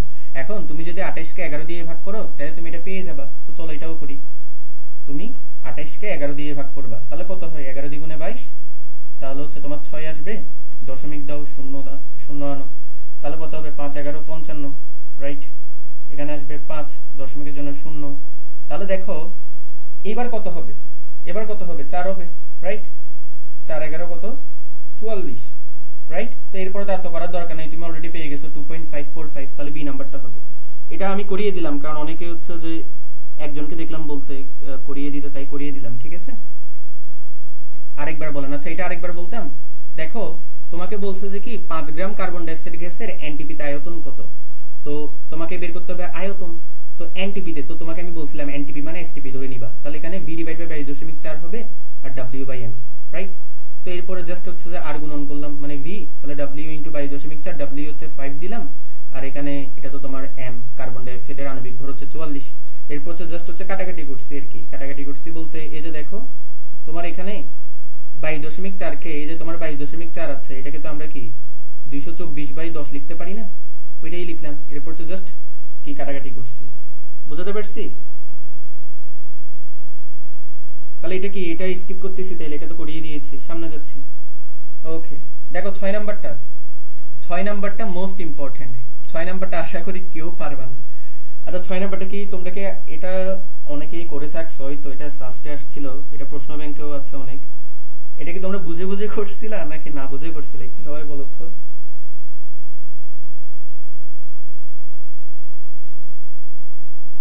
6 এর ই হবে, 6 এর ই না 6 এর হচ্ছে সি হবে, না বুঝে করছো। আচ্ছা দেখো করিই নাই, আচ্ছা দেখো এটা আমি করাই দিচ্ছি। আচ্ছা সি হবে যেটা বলতেছো তোমরা হচ্ছে এটা মুখস্থ মানে কি তোমরা হচ্ছে এটা মুখস্থ করে বলতেছো যে না, ইভেন এই প্রশ্নটার সমাধান কোন প্রশ্ন ব্যাংকেই ভালো মতো দেয়া নেই, ঠিক আছে। এটা একদম মানে তুমি লিখিত নাও আমার থেকে, ঠিক আছে। এইটার সমাধান কোন প্রশ্ন ব্যাংকেই ভালো করে দেয় নাই। দেখো এটা ভালো মতো বুঝো কি হবে। প্রথমত তুমি একটা জিনিস লক্ষ্য করো, তোমাকে বললো যে কি নির্দিষ্ট তাপমাত্রা ও চাপে CnH8 একটা যৌগ আছে, ওইটাকে তুমি দহন করছো। তো দহন করতে তোমার অক্সিজেন লাগছে, স্বাভাবিক, তুমি যেহেতু দহন বিক্রিয়া ঘটাচ্ছ অক্সিজেন তো লাগবেই। তাহলে তুমি এবার বিক্রিয়াটা লিখো CnH8O। তো এটাকে যদি তুমি এখন অক্সিজেনের উপস্থিতিতে যদি দহন ঘটাও, এখন বলো তো ভাই অক্সিজেনের উপস্থিতিতে যদি তুমি দহন ঘটাও তাহলে কি কি উৎপন্ন হবে? তোমার হচ্ছে কার্বন ডাই অক্সাইড উৎপন্ন হবে এবং হচ্ছে কি জলীয় বাষ্প উৎপন্ন হবে, রাইট। তাহলে কার্বন ডাই অক্সাইড পাবো আর জলীয় বাষ্প পাবো, এতটুকু তো আমরা সবাই জানি, এটা আমি রাসায়নিক পরিবর্তন চ্যাপ্টারেও করাইছি। তাহলে দেখো CnH8O এই যৌগটাকে যদি আমরা অক্সিজেনের উপস্থিতিতে যদি দহন ঘটাই তাহলে কার্বন ডাই অক্সাইড পাবো আর জলীয় বাষ্প পাবো। এখন আসি সমতাকরণ। খেয়াল করো এখানে তোমার কার্বন আছে কয়টা, n সংখ্যক, এখানে 10 দিয়ে দাও, ভালো মতো বুঝো। হাইড্রোজেন আছে কয়টা, 8টা, এখানে 4 দিয়ে দাও। তাহলে দেখো আমার CnH8 এতটুকু কিন্তু সমতাকরণ করা হয়ে গেছে, রাইট। কিন্তু ঝামেলা দেখো এখানে আমাদের অক্সিজেন হইছে কয়টা, ও হচ্ছে 2n সংখ্যক। এই যে দেখো এখানে 10 আছে এখানে 2 আছে, 2n মানে এখানে টোটাল অক্সিজেন আছে 2n আর এখানে টোটাল অক্সিজেন আছে 4টা, রাইট। 4টা অক্সিজেন আছে, তার মানে আমি বলতে পারি টোটাল অক্সিজেন আছে কয়টা, এখানে আমাদের টোটাল অক্সিজেন আছে 2n + 4 সংখ্যক। এতটুকু কি বুঝছো? এখানে টোটাল যে অক্সিজেন আছে, ঠিক আছে, এখানে টোটাল যে অক্সিজেন আছে ডান পাশে সেটা হচ্ছে 2n + 4, তার মানে আমার বাম পাশেও কি 2n+4 সংখ্যক অক্সিজেন করা লাগবে। এখন চিন্তা করো অলরেডি কিন্তু আমার একটা অক্সিজেন এখানে আছে, এই যে এই অক্সিজেনটা, তাহলে আমার আর লাগতেছে কয়টা, 2n+3 সংখ্যক অক্সিজেন লাগতেছে, রাইট।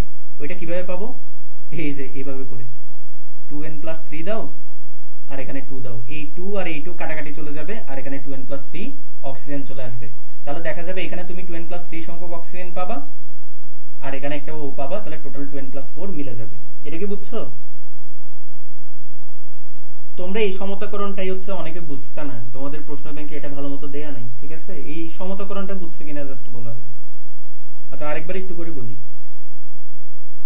খেয়াল করো, তোমার প্রথমত যে CnH8O যে যৌগটা ছিল তুমি সেটাকে বায়ুর অক্সিজেনের উপস্থিতিতে দহন ঘটাইছো, দহন ঘটাই তুমি কার্বন ডাই অক্সাইড পাইছো, জলীয় বাষ্প পাইছো।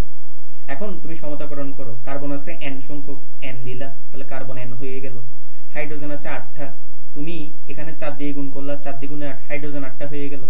এবার অক্সিজেন দেখো, তোমার ডান পাশে টোটাল অক্সিজেন কয়টা, দেখো তো এখানে n সংখ্যক O2 আছে, তার মানে O আছে যে কয়টা, 2n সংখ্যক, আর এখানে 4টা O আছে মানে 4O, তাহলে টোটাল অক্সিজেন আছে কয়টা, টোটাল অক্সিজেন পরমাণু আছে কয়টা, 2n+4। তাহলে ডান পাশে যেহেতু 2n+4 সংখ্যক O আছে, বাম পাশে আমার 2n+4 সংখ্যক O বানানো লাগবে। তাহলে কিভাবে বানাবো, অলরেডি এখানে একটা O আছে, তাহলে অলরেডি যেহেতু একটা O আছে আমার আর O লাগবে কয়টা, 2n+3 সংখ্যক।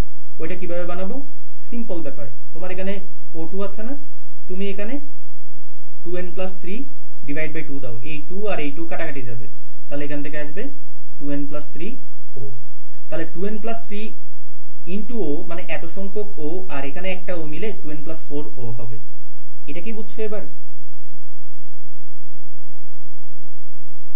এবার কি বুঝছো এটা যে প্রশ্ন করছিল একবার বুঝিয়ে দেওয়ার জন্য? দেখি সবাই কমেন্ট করো, তোমরা এখানে আড্ডা দিচ্ছ ভাই, এগুলো কি math physics note order course? আচ্ছা দেখো তোমরা এই ম্যাথ ফিজিক্স নোট অর্ডার এগুলো তো আমি বুঝতেছি না, মানে এটা তো তোমরা মেসেঞ্জার গ্রুপেও ডিসকাস করতে পারো, তোমরা এখানে পড়তে আসছো পড়ো, কিছুক্ষণ পর যদি বলো এটা দেখি নাই তাহলে তো আর হইল না, মনোযোগ দাও। বুঝছি, ওকে। এটা যদি বুঝে দেখো এবার হচ্ছে যে আমরা আরেকটু, আচ্ছা দেখো এটা যদি বুঝে দেখো তাহলে আমি হচ্ছে নিচের গুলো হচ্ছে মুছে দিচ্ছি, ঠিক আছে, নিচের গুলো হচ্ছে মুছে দিচ্ছি।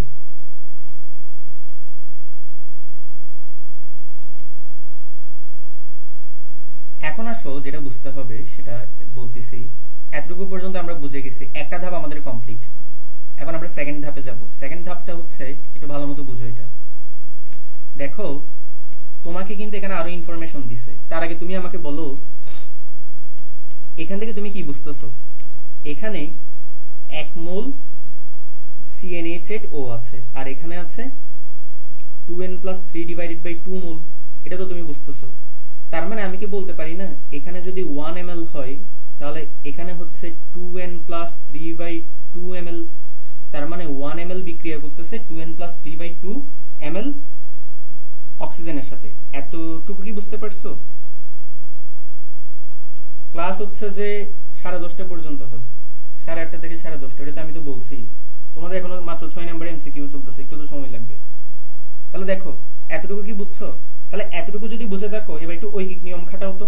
দেখো 1 মিলিলিটার যদি তোমার বিক্রিয়া করে এত মিলিলিটারের সাথে, তাহলে তুমি CnH8O নিছিলা কয়টা? দেখো তুমি CnH8O এটা নিছিলা কতটুকু, 20 ml। তাহলে 1 ml যদি এতটুকুর সাথে বিক্রিয়া করে 20 ml কতটুকুর সাথে করবে, 20 ইনটু 2n+3/2 ml এর সাথে। এটা কি বুঝতে পারছো? এতটুকু কি বুঝছো? 1 ml যদি তোমার, এই যে দেখো 1 ml যদি তোমার 2n+3/2 ml এর সাথে বিক্রিয়া করে তাহলে তোমার 20 ml বিক্রিয়া করবে, 20 ইনটু এটা ঐকিক নিয়ম।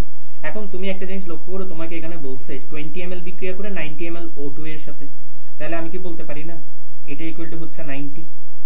একই তো কথা প্রশ্ন মতে দিয়ে যেটা আমরা করি আর কি।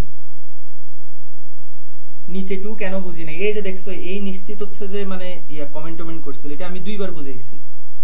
এরকম করলে তো ক্লাস হচ্ছে লেংদি হয়ে যাবে। নিচে 2টা কেন হইছে, 2টা হইছে যেন এই 2 আর এই 2, এই যে এই 2 আর এই 2 যেন কাটাকাটি চলে যায়, ওই জন্যই নিচে 2 হইছে। তোমরা প্লিজ ক্লাস হচ্ছে মনোযোগ দিও। তোমরা অনেকে দেখা যায় যে একজন কমেন্ট করে তারপর ওই কমেন্টের রিপ্লাই দিতে তোমরা চলে যাও, এটা তো ঠিক না। এই যে দেখো এখানে একটা 2 আছে, এখানে একটা 2 আছে, এই 2 আর এই 2 হচ্ছে কাটাকাটি গেছে, ওই জন্যই এখানের মধ্যে আমরা 2 দিছিলাম। এখন দেখো এবার দেখো ভাই এখান থেকে কি তোমরা এরপর একটা করতে পারবে না? সিম্পল, দেখো এটাকে এটা দিয়ে কাটো 10 আসবে। তাহলে এখান থেকে আমরা বলতে পারি 2n + 3 = 10 আর এখানে 90, তাহলে এখানে 9 আসবে। তার মানে 2n = 6 আসবে, দ্যাট মিন্স n = 3 আসবে। দেখে এবার বলো এটা বুঝছো কিনা। এতদিন তো মুখস্থ করছিলে, এবার এটা বুঝে বুঝে করছো যে কেমন লাগছে বলো।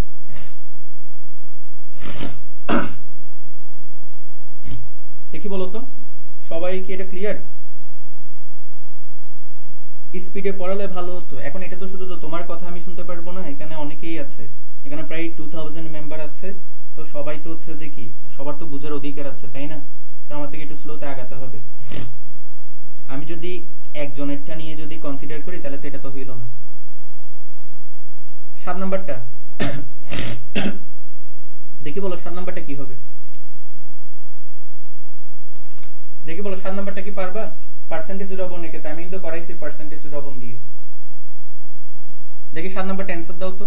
এখানে করাইছি দেখো পার্সেন্টেজ রবন বলছে আমাদেরকে, ঠিক আছে? তো বললো যে কত গ্রাম, তার মানে আমাদের হচ্ছে ডব্লিউ বের করা লাগবে। আমি করতেছি, এরপরে তোমাদের সাথে অ্যানসার মিলিয়ে নিব, ঠিক আছে? আচ্ছা দেখো, হ্যাঁ সাস্টের কোয়েশ্চেন হচ্ছে ডিপ থেকে আসে, এজন্যই আমি বলবো যে কি সাস্টের বেশি বেশি প্রশ্ন করিও, তাহলে মাথা ঠিক হয়ে যাবে। দেখো 10% ক্যালসিয়াম ক্লোরাইডের 200 ml দ্রবণে কত গ্রাম ক্যালসিয়াম ক্লোরাইড থাকে, তাহলে তোমার ডব্লিউ বের করা লাগবে। এখন পার্সেন্টেজ দ্রবণ যেহেতু আছে, তুমি আগে ঘনমাত্রা বের করো। আমরা জানি পার্সেন্টেজ দ্রবণের ঘনমাত্রা বের করার পদ্ধতি হচ্ছে যে যত পার্সেন্ট দিছে সেটার সাথে আমি 10 গুণ করব ডিভাইডেড বাই আণবিক ভর। তো ক্যালসিয়াম ক্লোরাইডে তুমি আণবিক ভর বের করো, ক্যালসিয়াম হচ্ছে 40, ক্লোরিন দুইটা আছে, একটা ক্লোরিন হচ্ছে 35.5, দুইটা ক্লোরিন তাহলে 2 দিয়ে গুণ করবা 71 পাবা। 71 দাও, তাহলে এখানে তোমার আসবে 100 বাই এখানে আসবে 111। এখন তোমাকে বের করতে হবে ডব্লিউ। তো আমরা সবাই জানি ডব্লিউ ইকুয়াল টু হচ্ছে এসএমভি ডিভাইডেড বাই 1000। এখন এস কত? 100 বাই 111, রাইট? এভাবে করে লিখলাম আমি। এম কত? এম হচ্ছে যে দেখো এম হচ্ছে যে তোমার আণবিক ভর। তো একটু আগে তো আমরা ক্যালসিয়াম ক্লোরাইডের যে আণবিক ভর ওইটা তো বের করলাম, তাই না? ওইটা কত? এই যে তোমার দেখো ক্যালসিয়াম ক্লোরাইডের যে আণবিক ভর সেটা হচ্ছে যে 111, তাহলে 111 উপরে দাও, রাইট? নিচে হচ্ছে 1000 আছে, এই যে 1000, আর উপরে ভি কত? 200 ml, 200 দাও। এখন এই যে ক্যালকুলেশনটা এটা তো একদম ইজি ক্যালকুলেশন, পারবা না? কি করতে হবে? এই 111 আচ্ছা এটা আমি অন্য কালি দিয়ে দেখাচ্ছি। দেখো এই 111 চলে গেল, 100 দিয়ে এটাকে কাটলা 10 আর আসলো 20, ঠিক আছে? ক্লিয়ার? এটা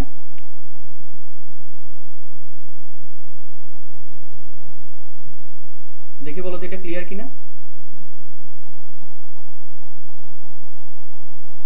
বি নাম্বারটা হবে, ঠিক আছে? তাহলে আচ্ছা দেখো তো তোমরা কি এবার 8 নাম্বারটা করতে পারবে না? এগুলো সবগুলো একই টাইপের অঙ্ক। 8 নাম্বারটা কি করতে পারবা? আচ্ছা আমি এখান থেকে কিছু কিছু হচ্ছে যে হোমওয়ার্ক দিয়ে দিই, নাইলে হচ্ছে আমাদের ক্লাসের ডিউরেশন হচ্ছে অনেক বেড়ে যাবে, ঠিক আছে?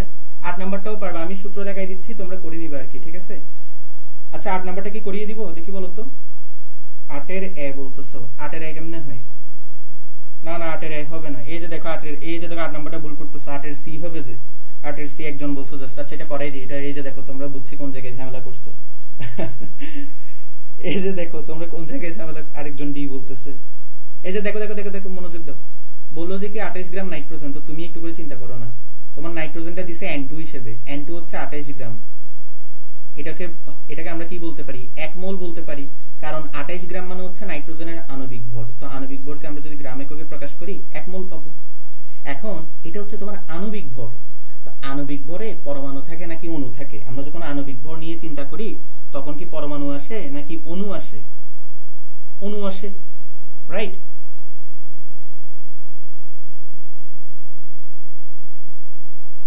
বুঝতে পারছি?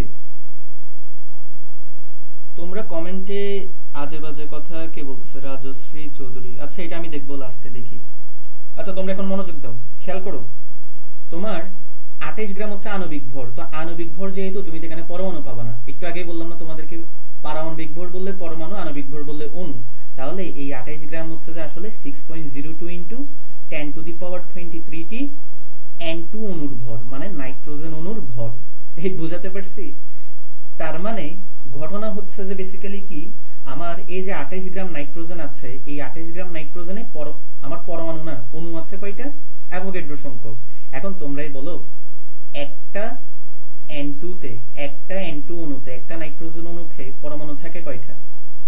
একটা নাইট্রোজেন অণুতে পরমাণু থাকে দুইটা। তো তোমার টোটাল নাইট্রোজেন অণু আছে কয়টা? 6.02 ইন্টু 10 টু দি পাওয়ার 23 ঐকিক নিয়ম। তাহলে এবার হচ্ছে জাস্ট 2 দিয়ে গুণ করে দিবা, 2 ইন্টু 6.02 ইন্টু 10 টু দি পাওয়ার 23। তাহলে এবার কত আসবে? 12.04 ইন্টু 10 টু দি পাওয়ার 23। এটা কি অপশনে আছে? আচ্ছা অপশনে নাই। আচ্ছা অপশনে আছে, একটু অন্যভাবে আছে আর কি। কিভাবে আছে দেখাই। তুমি চাইলে 12.04 কে 1.204 লিখতে পারো, তবে সেক্ষেত্রে তোমার কি করা লাগবে? ইন্টু তোমার যেটা করা লাগবে হচ্ছে 10 দিয়ে গুণ করা লাগবে। কারণ আমি যদি 10 দিয়ে গুণ করি তাহলে হচ্ছে যে কি হবে বলো তো? 10 দিয়ে যদি গুণ করি তাহলে কি হবে? দশমিকটা হচ্ছে এক ঘর পরে যাবে, তাহলে এখানে 10 আসবে ইন্টু 10 টু দি পাওয়ার 23। তাহলে আমাদের এখানে অ্যান্সার আসবে কত? 1.204 into 10 to the power 24। C নাম্বারটা অ্যান্সার হবে। তোমরা যারা এ নাম্বার অ্যান্সার দিচ্ছিলে এখন কি বুঝছো সি কেন হবে? মনে রাখবা পারমাণবিক ভর বললে পরমাণু, আণবিক ভর বললে অণু। বারবার বলতেছি, এটা কিন্তু মনে রাখিও, যেহেতু এখানে আণবিক ভর বলছে তাই হচ্ছে এখানে অণু আসবে। ঠিক আছে?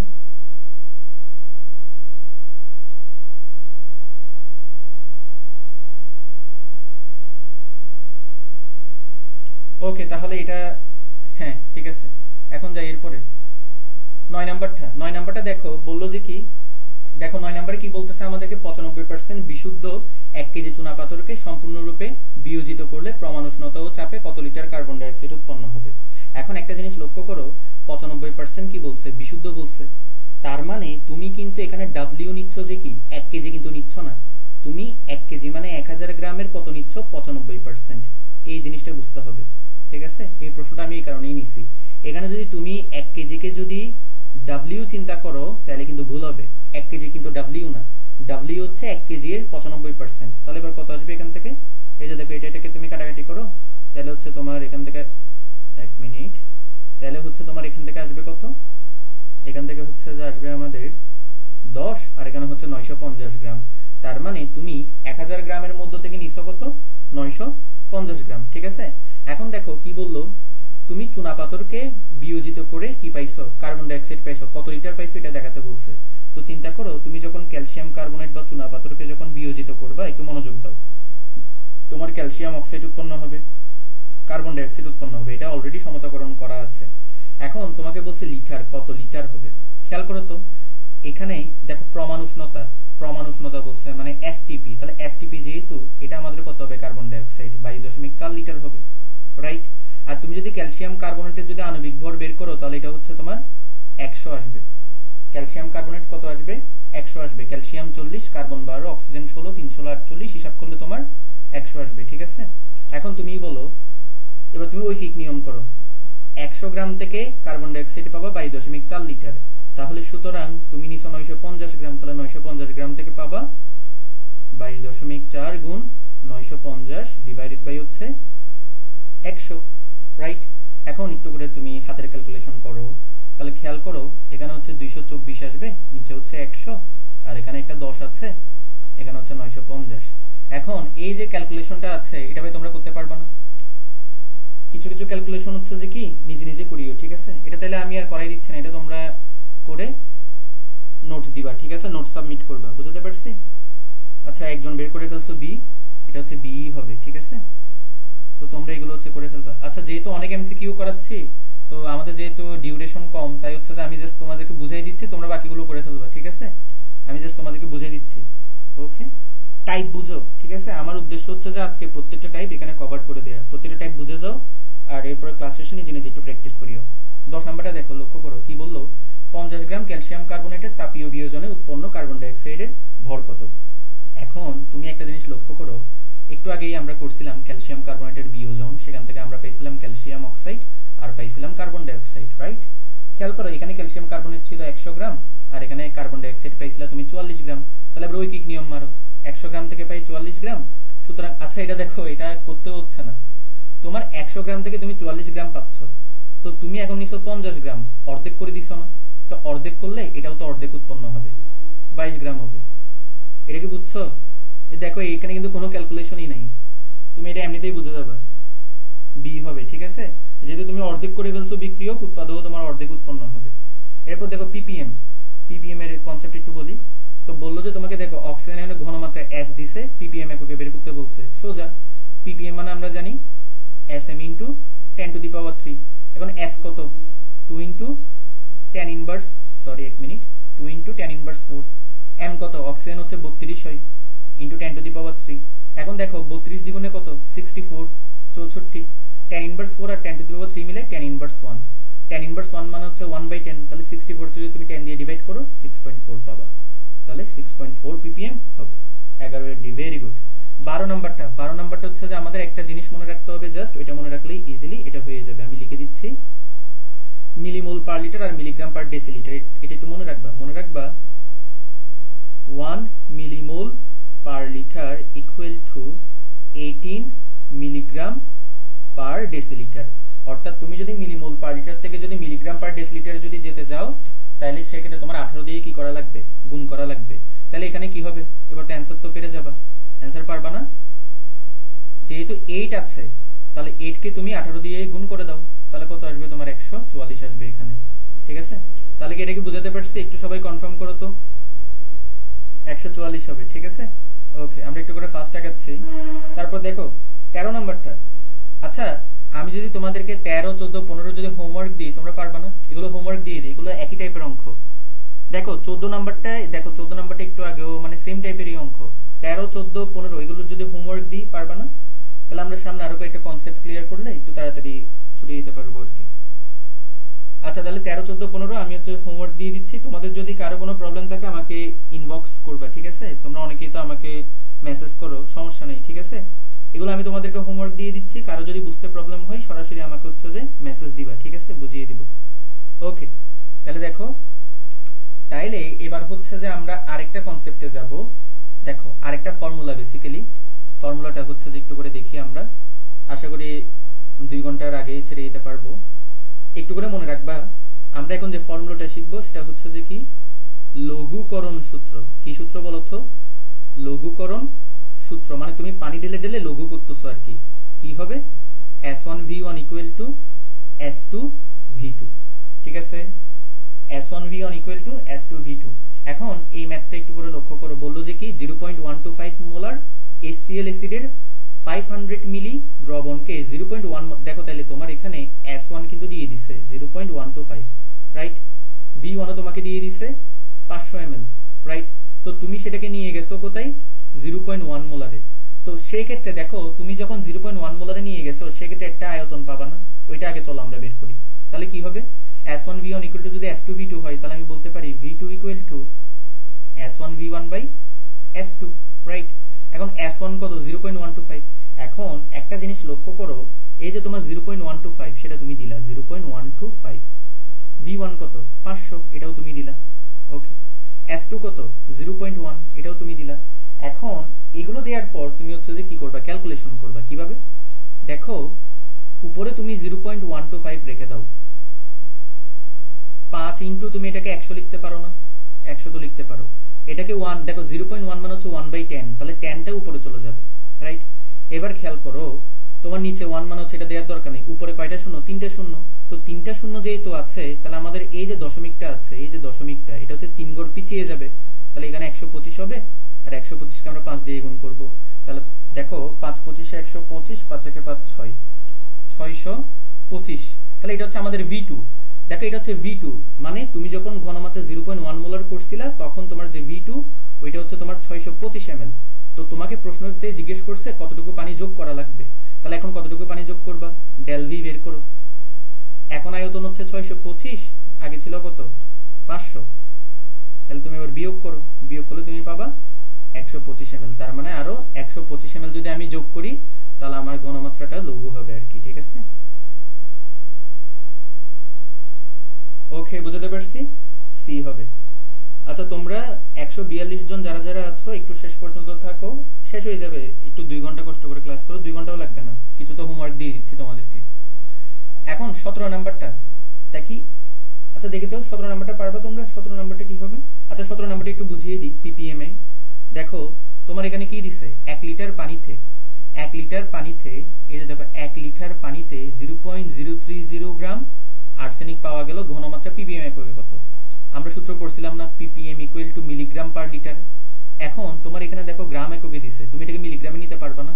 কিভাবে নিবা? 0.03 কে তুমি জাস্ট 1000 দিয়ে কি করে দাও, গুণ করে দাও। কারণ আমরা জানি 1 গ্রাম সমান 1000 মিলিগ্রাম, তাহলে এটা হচ্ছে যে মিলিগ্রামে চলে গেল, আর নিচেরটা তো লিটারেই আছে। তাহলে দেখো তো তোমার এখানে এককটা কি হলো, মিলিগ্রাম পার লিটার হলো না? এবার তুমি ক্যালকুলেশনটা করো, 1000 মানে দশমিকটা কয় ঘর পিছিয়ে যাবে? 3 ঘর। তাহলে এখান থেকে তোমার 30 আসবে। তাহলে এটা হচ্ছে 30 মিলিগ্রাম পার লিটার, মানে 30 ppm। 17 এর গ, বুঝতে পারছো? এই বি কিভাবে বলতেছো? বি না তো, 17 এর গ হবে যে 30 ppm। ক্যালকুলেশনটা কি বুঝো নাই? তোমার 3টা শূন্য আছে, তাহলে দশমিকটা হচ্ছে কয় ঘর পিছিয়ে যাবে? 3 ঘর পিছিয়ে যাবে, তার মানে একটা শূন্য এক্সট্রা হবে 3 এর পরে। আচ্ছা দেখো এরপরে নরমাল। আচ্ছা এটা তো পারার কথা, 18 নাম্বারটা সবাই অ্যান্সার দাও। 18 নাম্বারটা একটু আগে আমি একটা ফর্মুলা দেখাইছি, normality equal to molarity into তুল্য সংখ্যা।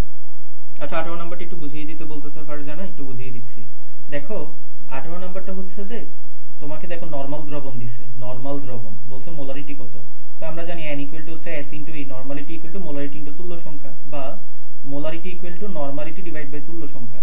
এখন দেখো তোমার যে নরমালিটি, এই নরমালিটি কত? 0.1 নরমাল, 0.1 দিলা। সালফিউরিক অ্যাসিড তুল্য সংখ্যা কত? 2 দিলা, রাইট? এখন 0.1 মানে কি? 0.1 মানে হচ্ছে তোমার 1/10। তাহলে তোমার এখানে কি হবে? 1/2 ইনটু 10 মিলে 20 হবে, এত মোলার। এখন এই যে দেখো এই জায়গায় বুঝো, 1/20 মোলার যে কথা, m/20 ও সেম কথা, ঠিক আছে? এই যে গ নাম্বারটা হবে। ফারজানা কি বুঝছো? 18টা। এই আমরা কিন্তু শেষের দিকে আর মাত্র, আচ্ছা একটু করে বলে দিই, আমাদের আর মাত্র তোমার 4টা এমসিকিউ আছে। তো আশা করি আমরা 10টা 15তে শেষ করতে পারবো, তাই তোমরা একটু শেষ পর্যন্ত থাকো। আর মাত্র 4টা এমসিকিউ আছে। ওকে, তাহলে আমরা আগাচ্ছি। 19 নাম্বারটা বুয়েটে আসছিল। এই বুয়েটের যে এমসিকিউটা, এটা আসলে একটা ইন্টারেস্টিং এমসিকিউ। এটা কেন রাখছি, এটার কারণ আছে। দেখো এটা একটু বুঝাই দিই, ঠিক আছে? এটা একটু বুঝো। দেখো এই যে দেখো 19 নাম্বারটা তোমাকে বললো যে কি 50 ml এত নরমাল H2SO4 নিছো, তুমি আবার 30 ml এত নরমাল HNO3 নিছো, তুমি আবার 10 ml N/2 মানে কি এত নরমাল HCl নিছো, মিশাইছো। মিশানোর পরে মোট আয়তন মানে তুমি করছো কত? 1 লিটার। তাহলে দ্রবণের টোটাল যে নরমালিটি সেটা বের করতে বলছে, ঠিক আছে? দ্রবণের যে টোটাল নরমালিটি সেটাই হচ্ছে তোমার বের করতে বলছে। এটা কেন নিছি? এর কারণ হচ্ছে যে এটা তোমাদের জিএসটি তে আছে। এবারে জিএসটি থাকবে কিনা সন্দেহ, আশা করি থাকবে না, তাও দিচ্ছি কোথাও না কোথাও এটা চলে আসতে পারে, ঠিক আছে? এখানে কোনো ক্যালকুলেটর লাগবে না। তাই তো তোমার এখানে যে কনসেপ্টটা লাগবে সেটা হচ্ছে যে ভাই সিরিয়াসলি দেখো, তুমি একটা কথা বলো, ধরো যে তোমার একটা পাত্রে 5 মোল অক্সিজেন আছে। এটা আমি তোমাদেরকে করাইছিলাম রাসায়নিক পরিবর্তনে, একটা কনসেপ্ট পড়াইছিলাম যেখানে মোল ভগ্নাংশ বলছিলাম। তোমার যদি 5 মোল থাকে আর 3 মোল যদি আরেকটা থাকে, তাহলে টোটাল কত মোল হলো? 8 মোল না? ঠিক একইভাবে আমরা এখানে যেটা করব, এইখান থেকে N1 বের করব, এখান থেকে N2 বের করব, এখান থেকে N3 বের করব, রাইট? বের করার পর আমি যদি যোগ করে দিই N1 plus N2 plus N3, তাহলে আমি যে টোটাল একটা মোল সংখ্যা পাবো না? অবশ্যই পাবো। এখন হচ্ছে জাস্ট সূত্র দাও। N1 মানে হচ্ছে যে S1V1 দিবা, যেটা N equal to SV, N2 মানে S2V2 দিবা। আমাদের ক্লাস প্রায় শেষের দিকে শেষ হয়ে যাবে, আর মাত্র 2-3টা আছে। N3 মানে S3V3 দিবা, ইকুয়াল টু হচ্ছে যে দেখো N না, এটা হচ্ছে SV দিবা। S হচ্ছে যে আমাদের টোটাল যে ঘনমাত্রা সেটা, V হচ্ছে টোটাল আয়তন সেটা। এখন একটু করে লক্ষ্য করো, আমাদের এখান থেকে কি বের করা লাগবে? ঘনমাত্রা S। তাহলে S ইকুয়াল টু আমি কি বলতে পারি? S1V1 plus S2V2 plus S3V3 divided by V, right? এখন একটু করে লক্ষ্য করো, V কত তোমার? কিন্তু দেখো S1 কত দিছে? S1 হচ্ছে তোমার N/10 মানে 1/10 নরমাল। S1 কত? 1/10 নরমাল। সবগুলোকে তুমি নরমালে রাখো। খেয়াল করো এখানে কিন্তু তোমার যে অ্যানসার আছে, এই অ্যানসার গুলো কিন্তু তোমার কিসে আছে? নরমালে আছে। তো তুমি নরমালেই রাখো, তাহলে 1/10 রাখো S1। S1 হচ্ছে তুমি 1/10 রাখছো। V1 কত দিছে? V1 দিল 50 ml, ml এই রাখো 50 প্লাস তোমার S2 দিল কত? N/3 আর 30। তাহলে দেখো 1/30 সরি সরি 1/3 দিল মনে হয়, হ্যাঁ 1/3 দিল, এক মিনিট, হ্যাঁ তারপরে হচ্ছে 30 ml দিল, ঠিক আছে। এরপরে হচ্ছে যে S3 দিল কত, ঘনমাত্রা দিল তোমার 1/2, তাহলে 1/2 দিল, দেন হচ্ছে যে 10 দিল।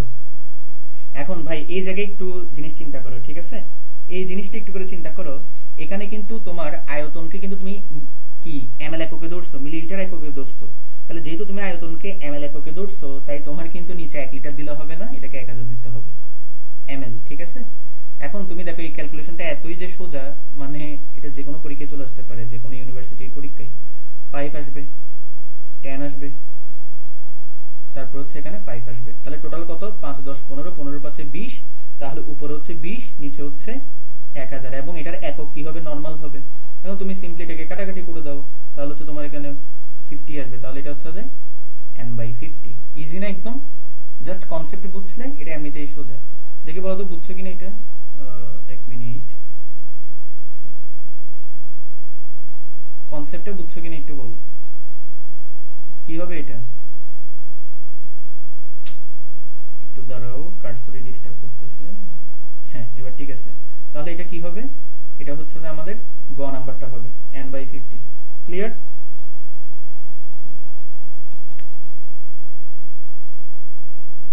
দেখি বলো ক্লিয়ার কিনা, আমাদের হচ্ছে আমরা প্রায় শেষের দিকে, আর প্রায় 3টা আছে মনে হয়। 20 নাম্বারটা, আচ্ছা 20 নাম্বার যেটা আছে সেটা হচ্ছে তোমার একই নিয়মের, আমি দুইটা অঙ্ককে পাশাপাশি, এই যে দেখো একজনের প্রশ্ন করছিল এই টাইপের মানে ম্যাথ আর কোথাও আসছে কিনা, হ্যাঁ এই টাইপের ম্যাথ আসছে তোমার রাজশাহী ইউনিভার্সিটিতে 22-23-এ, যদি একটু ঘুরিয়ে আসছে আর কি, বাট সেম টাইপেরই বলা যায়, ঠিক আছে। তো দেখো এই প্রশ্নটা কিভাবে করে করব আমরা, এটা একটু করে দেখি। প্রথমত একটা জিনিস লক্ষ্য করো, সেটা হচ্ছে যে তোমার এখানে দেখো সেম টাইপের, তুমি এখানে এতটুকু কি করলা, সোডিয়াম হাইড্রোক্সাইড নিলা, এবং এতটুকু তুমি সোডিয়াম হাইড্রোক্সাইড তুমি নিলা, যোগ করলা, যোগ করে মিশ্রণের টোটাল যে ঘনমাত্রা সেটা বের করতে বললো, রাইট। এখন তুমি এখান থেকে সেম ভাবে দেখো, এখানে তোমার হচ্ছে যে আয়তন দিয়ে দিছে, ঘনমাত্রা দিয়ে দিছে, তাহলে তুমি এখান থেকে n1 বের করো, এখান থেকে তুমি একইভাবে n2 বের করো, দেন হচ্ছে তাহলে আমি কি বলতে পারি, n1 plus n2 equal to n, তাহলে n1 মানে হচ্ছে যে কি আমাদের s1v1, তাহলে s1v1 plus s2v2 equal to হচ্ছে যে s ইনটু v। এখন এখান থেকে যদি তুমি s বের করো, আচ্ছা এটাকে আর আমার কি করাই দিতে হবে, একটু করে সবাই বলো তো, এটাকে আর আমার করাই দিতে হবে কিনা, নাকি এতটুকুতেই তোমরা পারবা। ঘনমাত্রা বের করার পরেও কিন্তু কাহিনী আছে, ঘনমাত্রাটা দেখি বলো তো, ঘনমাত্রাটা কোন এককে বের হবে, এখানে যে ঘনমাত্রাটা আমরা বের করব সেটা কোন এককে বের হবে বলো তো। এই ফর্মুলা দিয়ে ম্যাথ করার পর আমাদের যে ঘনমাত্রার মানটা বের হবে সেটা কোন এককে বের হবে, একক কি হবে, এই ppm কেমনে হবে, এই তো মিলিমোলার হবে। তো মিলিমোলার থেকে আমরা কি মোলারে যেতে পারবো না, অবশ্যই যেতে পারবো মিলিমোলার থেকে মোলারে, তাহলে এখান থেকে ঘনমাত্রাটা আমাদের অ্যাকচুয়ালি বের করব আমরা মোলারে। তো মোলারে বের করার পর তুমি কি ppm এ যেতে পারবা না, sm * 10⁻³ দিয়ে পারবা না, দেখে বলো তো এটা কি করিয়ে দিতে হবে, তোমার মিলিমোল আসবে, তুমি ওইটাকে সিম্পলি tan ইনভার্স 3 দিয়ে গুণ করে মোলারে চলে যাবে, শেষ। তো মোলার থেকে এরপর ppm = sm * 10⁻³ দিয়ে তো তুমি চলে যেতে পারবা ppm এ।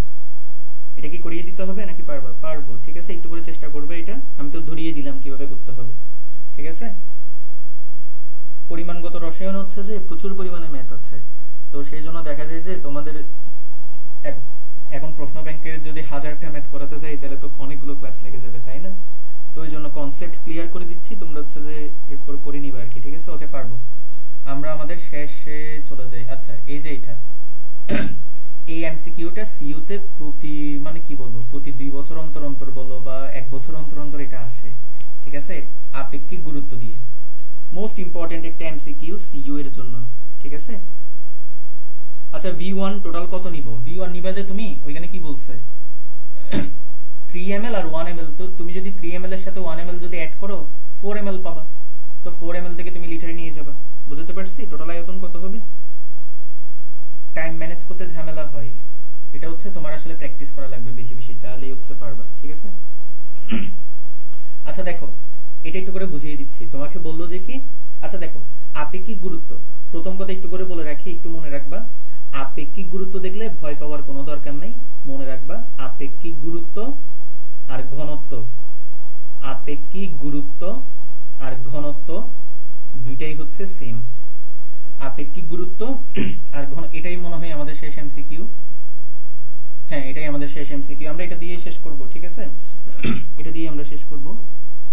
আপেক্ষিক গুরুত্ব আর ঘনত্ব হচ্ছে একই কথা, তবে এটা হচ্ছে কেবলমাত্র 4 ডিগ্রি সেলসিয়াস তাপমাত্রায়। 4 ডিগ্রি সেলসিয়াস তাপমাত্রার ক্ষেত্রে আপেক্ষিক গুরুত্ব যে কথা, ঘনত্ব সেম কথা। যেহেতু এখানে আমাদের টেম্পারেচার বলে দেয়া নাই, তাই এটা আমরা ধরে নিলাম যে আপেক্ষিক গুরুত্ব আর ঘনত্ব সেম। তার মানে আমাকে রো এর মান বলে দিচ্ছে, রো কত 1.2।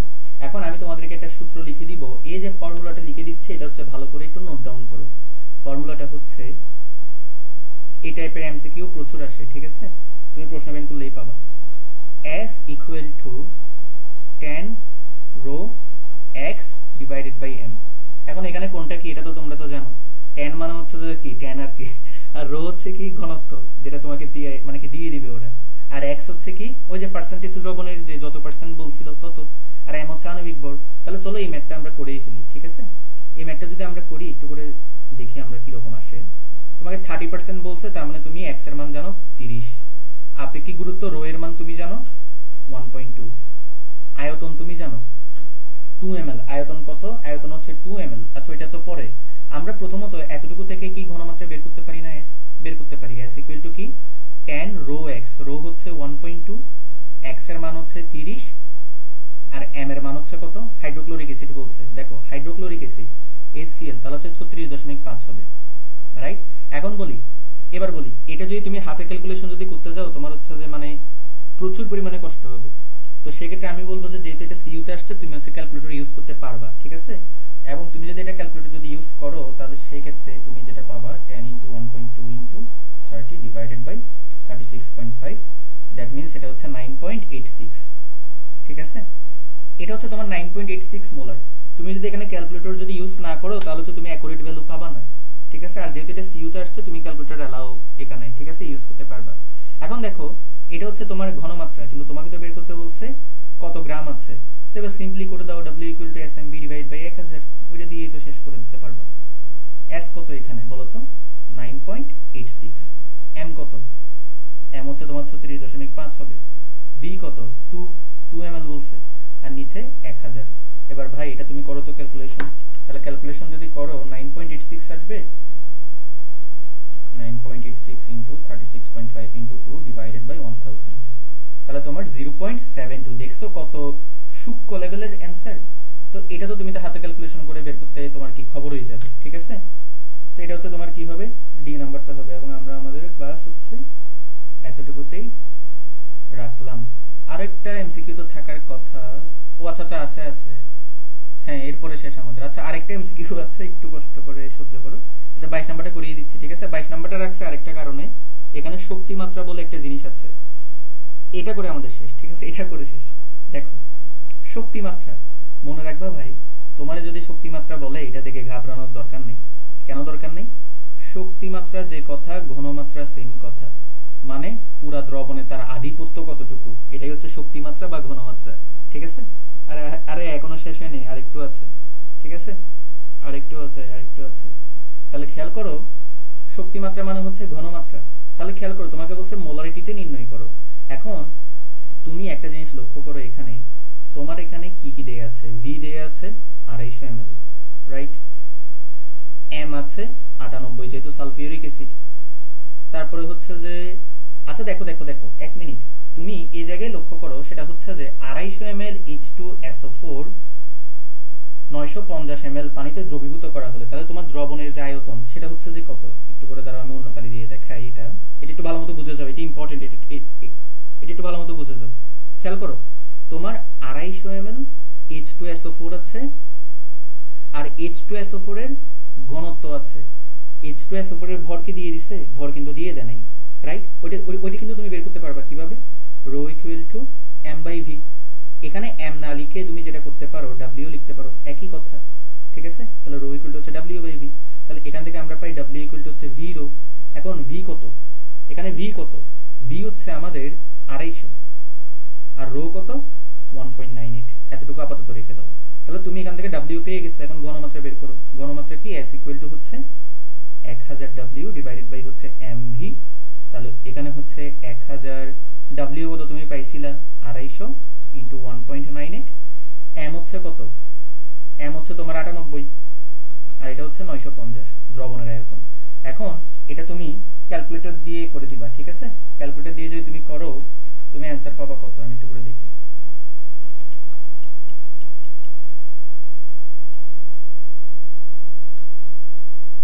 5.32 মোলার, ঠিক আছে? এই দুটো হচ্ছে সিইউ এর জন্য করাই দিছি আর কি, ঠিক আছে? আমাদের ক্লাস শেষ, ঠিক আছে? আমরা প্রায় 1 ঘন্টা 40 মিনিটের মতো করছি। ওকে, তো আমরা আজকে ক্লাসে 22টা এমসিকিউ দেখলাম, আর হচ্ছে পাশাপাশি আমরা আমাদের বিভিন্ন কনসেপ্ট ক্লিয়ার করছি, আর সামনের ক্লাস হচ্ছে আমরা বাকি যতটুকু পার্ট আছে ওইটা হচ্ছে কমপ্লিট করব, ঠিক আছে? তো আজকের ক্লাস এতটুকুই থাক। তোমরা একটু সবাই কমেন্ট করে একটু চলে যাও, মানে কমেন্ট করবে যে কি তোমাদের ক্লাসে কি বুঝতে পারছো কিনা। কয়েকটা আমি হোমওয়ার্ক দিছি ভাই এই কারণেই, কারণ এগুলো যদি এখন করাইতে যেতাম তোমার দেখা যেত যে সময় আরো বেড়ে যেত। আর তুমি তো কনসেপ্ট বুঝছো, ঠিক আছে? যেহেতু তুমি কনসেপ্ট বুঝছো অলরেডি, তুমি এখন নিজে নিজে হাতে ক্যালকুলেশন করে এগুলো বের করে ফেলতে পারবা, ঠিক আছে? তাহলে কি আমরা আমাদের ক্লাসটা এখানেই রাখতেছি, ওকে? আর কারো যদি কোনো সমস্যা থাকে আমাকে হচ্ছে বলতে পারবা, ঠিক আছে? কারো যদি কোনো সমস্যা থাকে আমাকে হচ্ছে ইনবক্স করতে পারবা, ভাই এই ম্যাথের সমস্যা, ঠিক আছে? ওকে, তাহলে হচ্ছে আমরা শেষ করতেছি।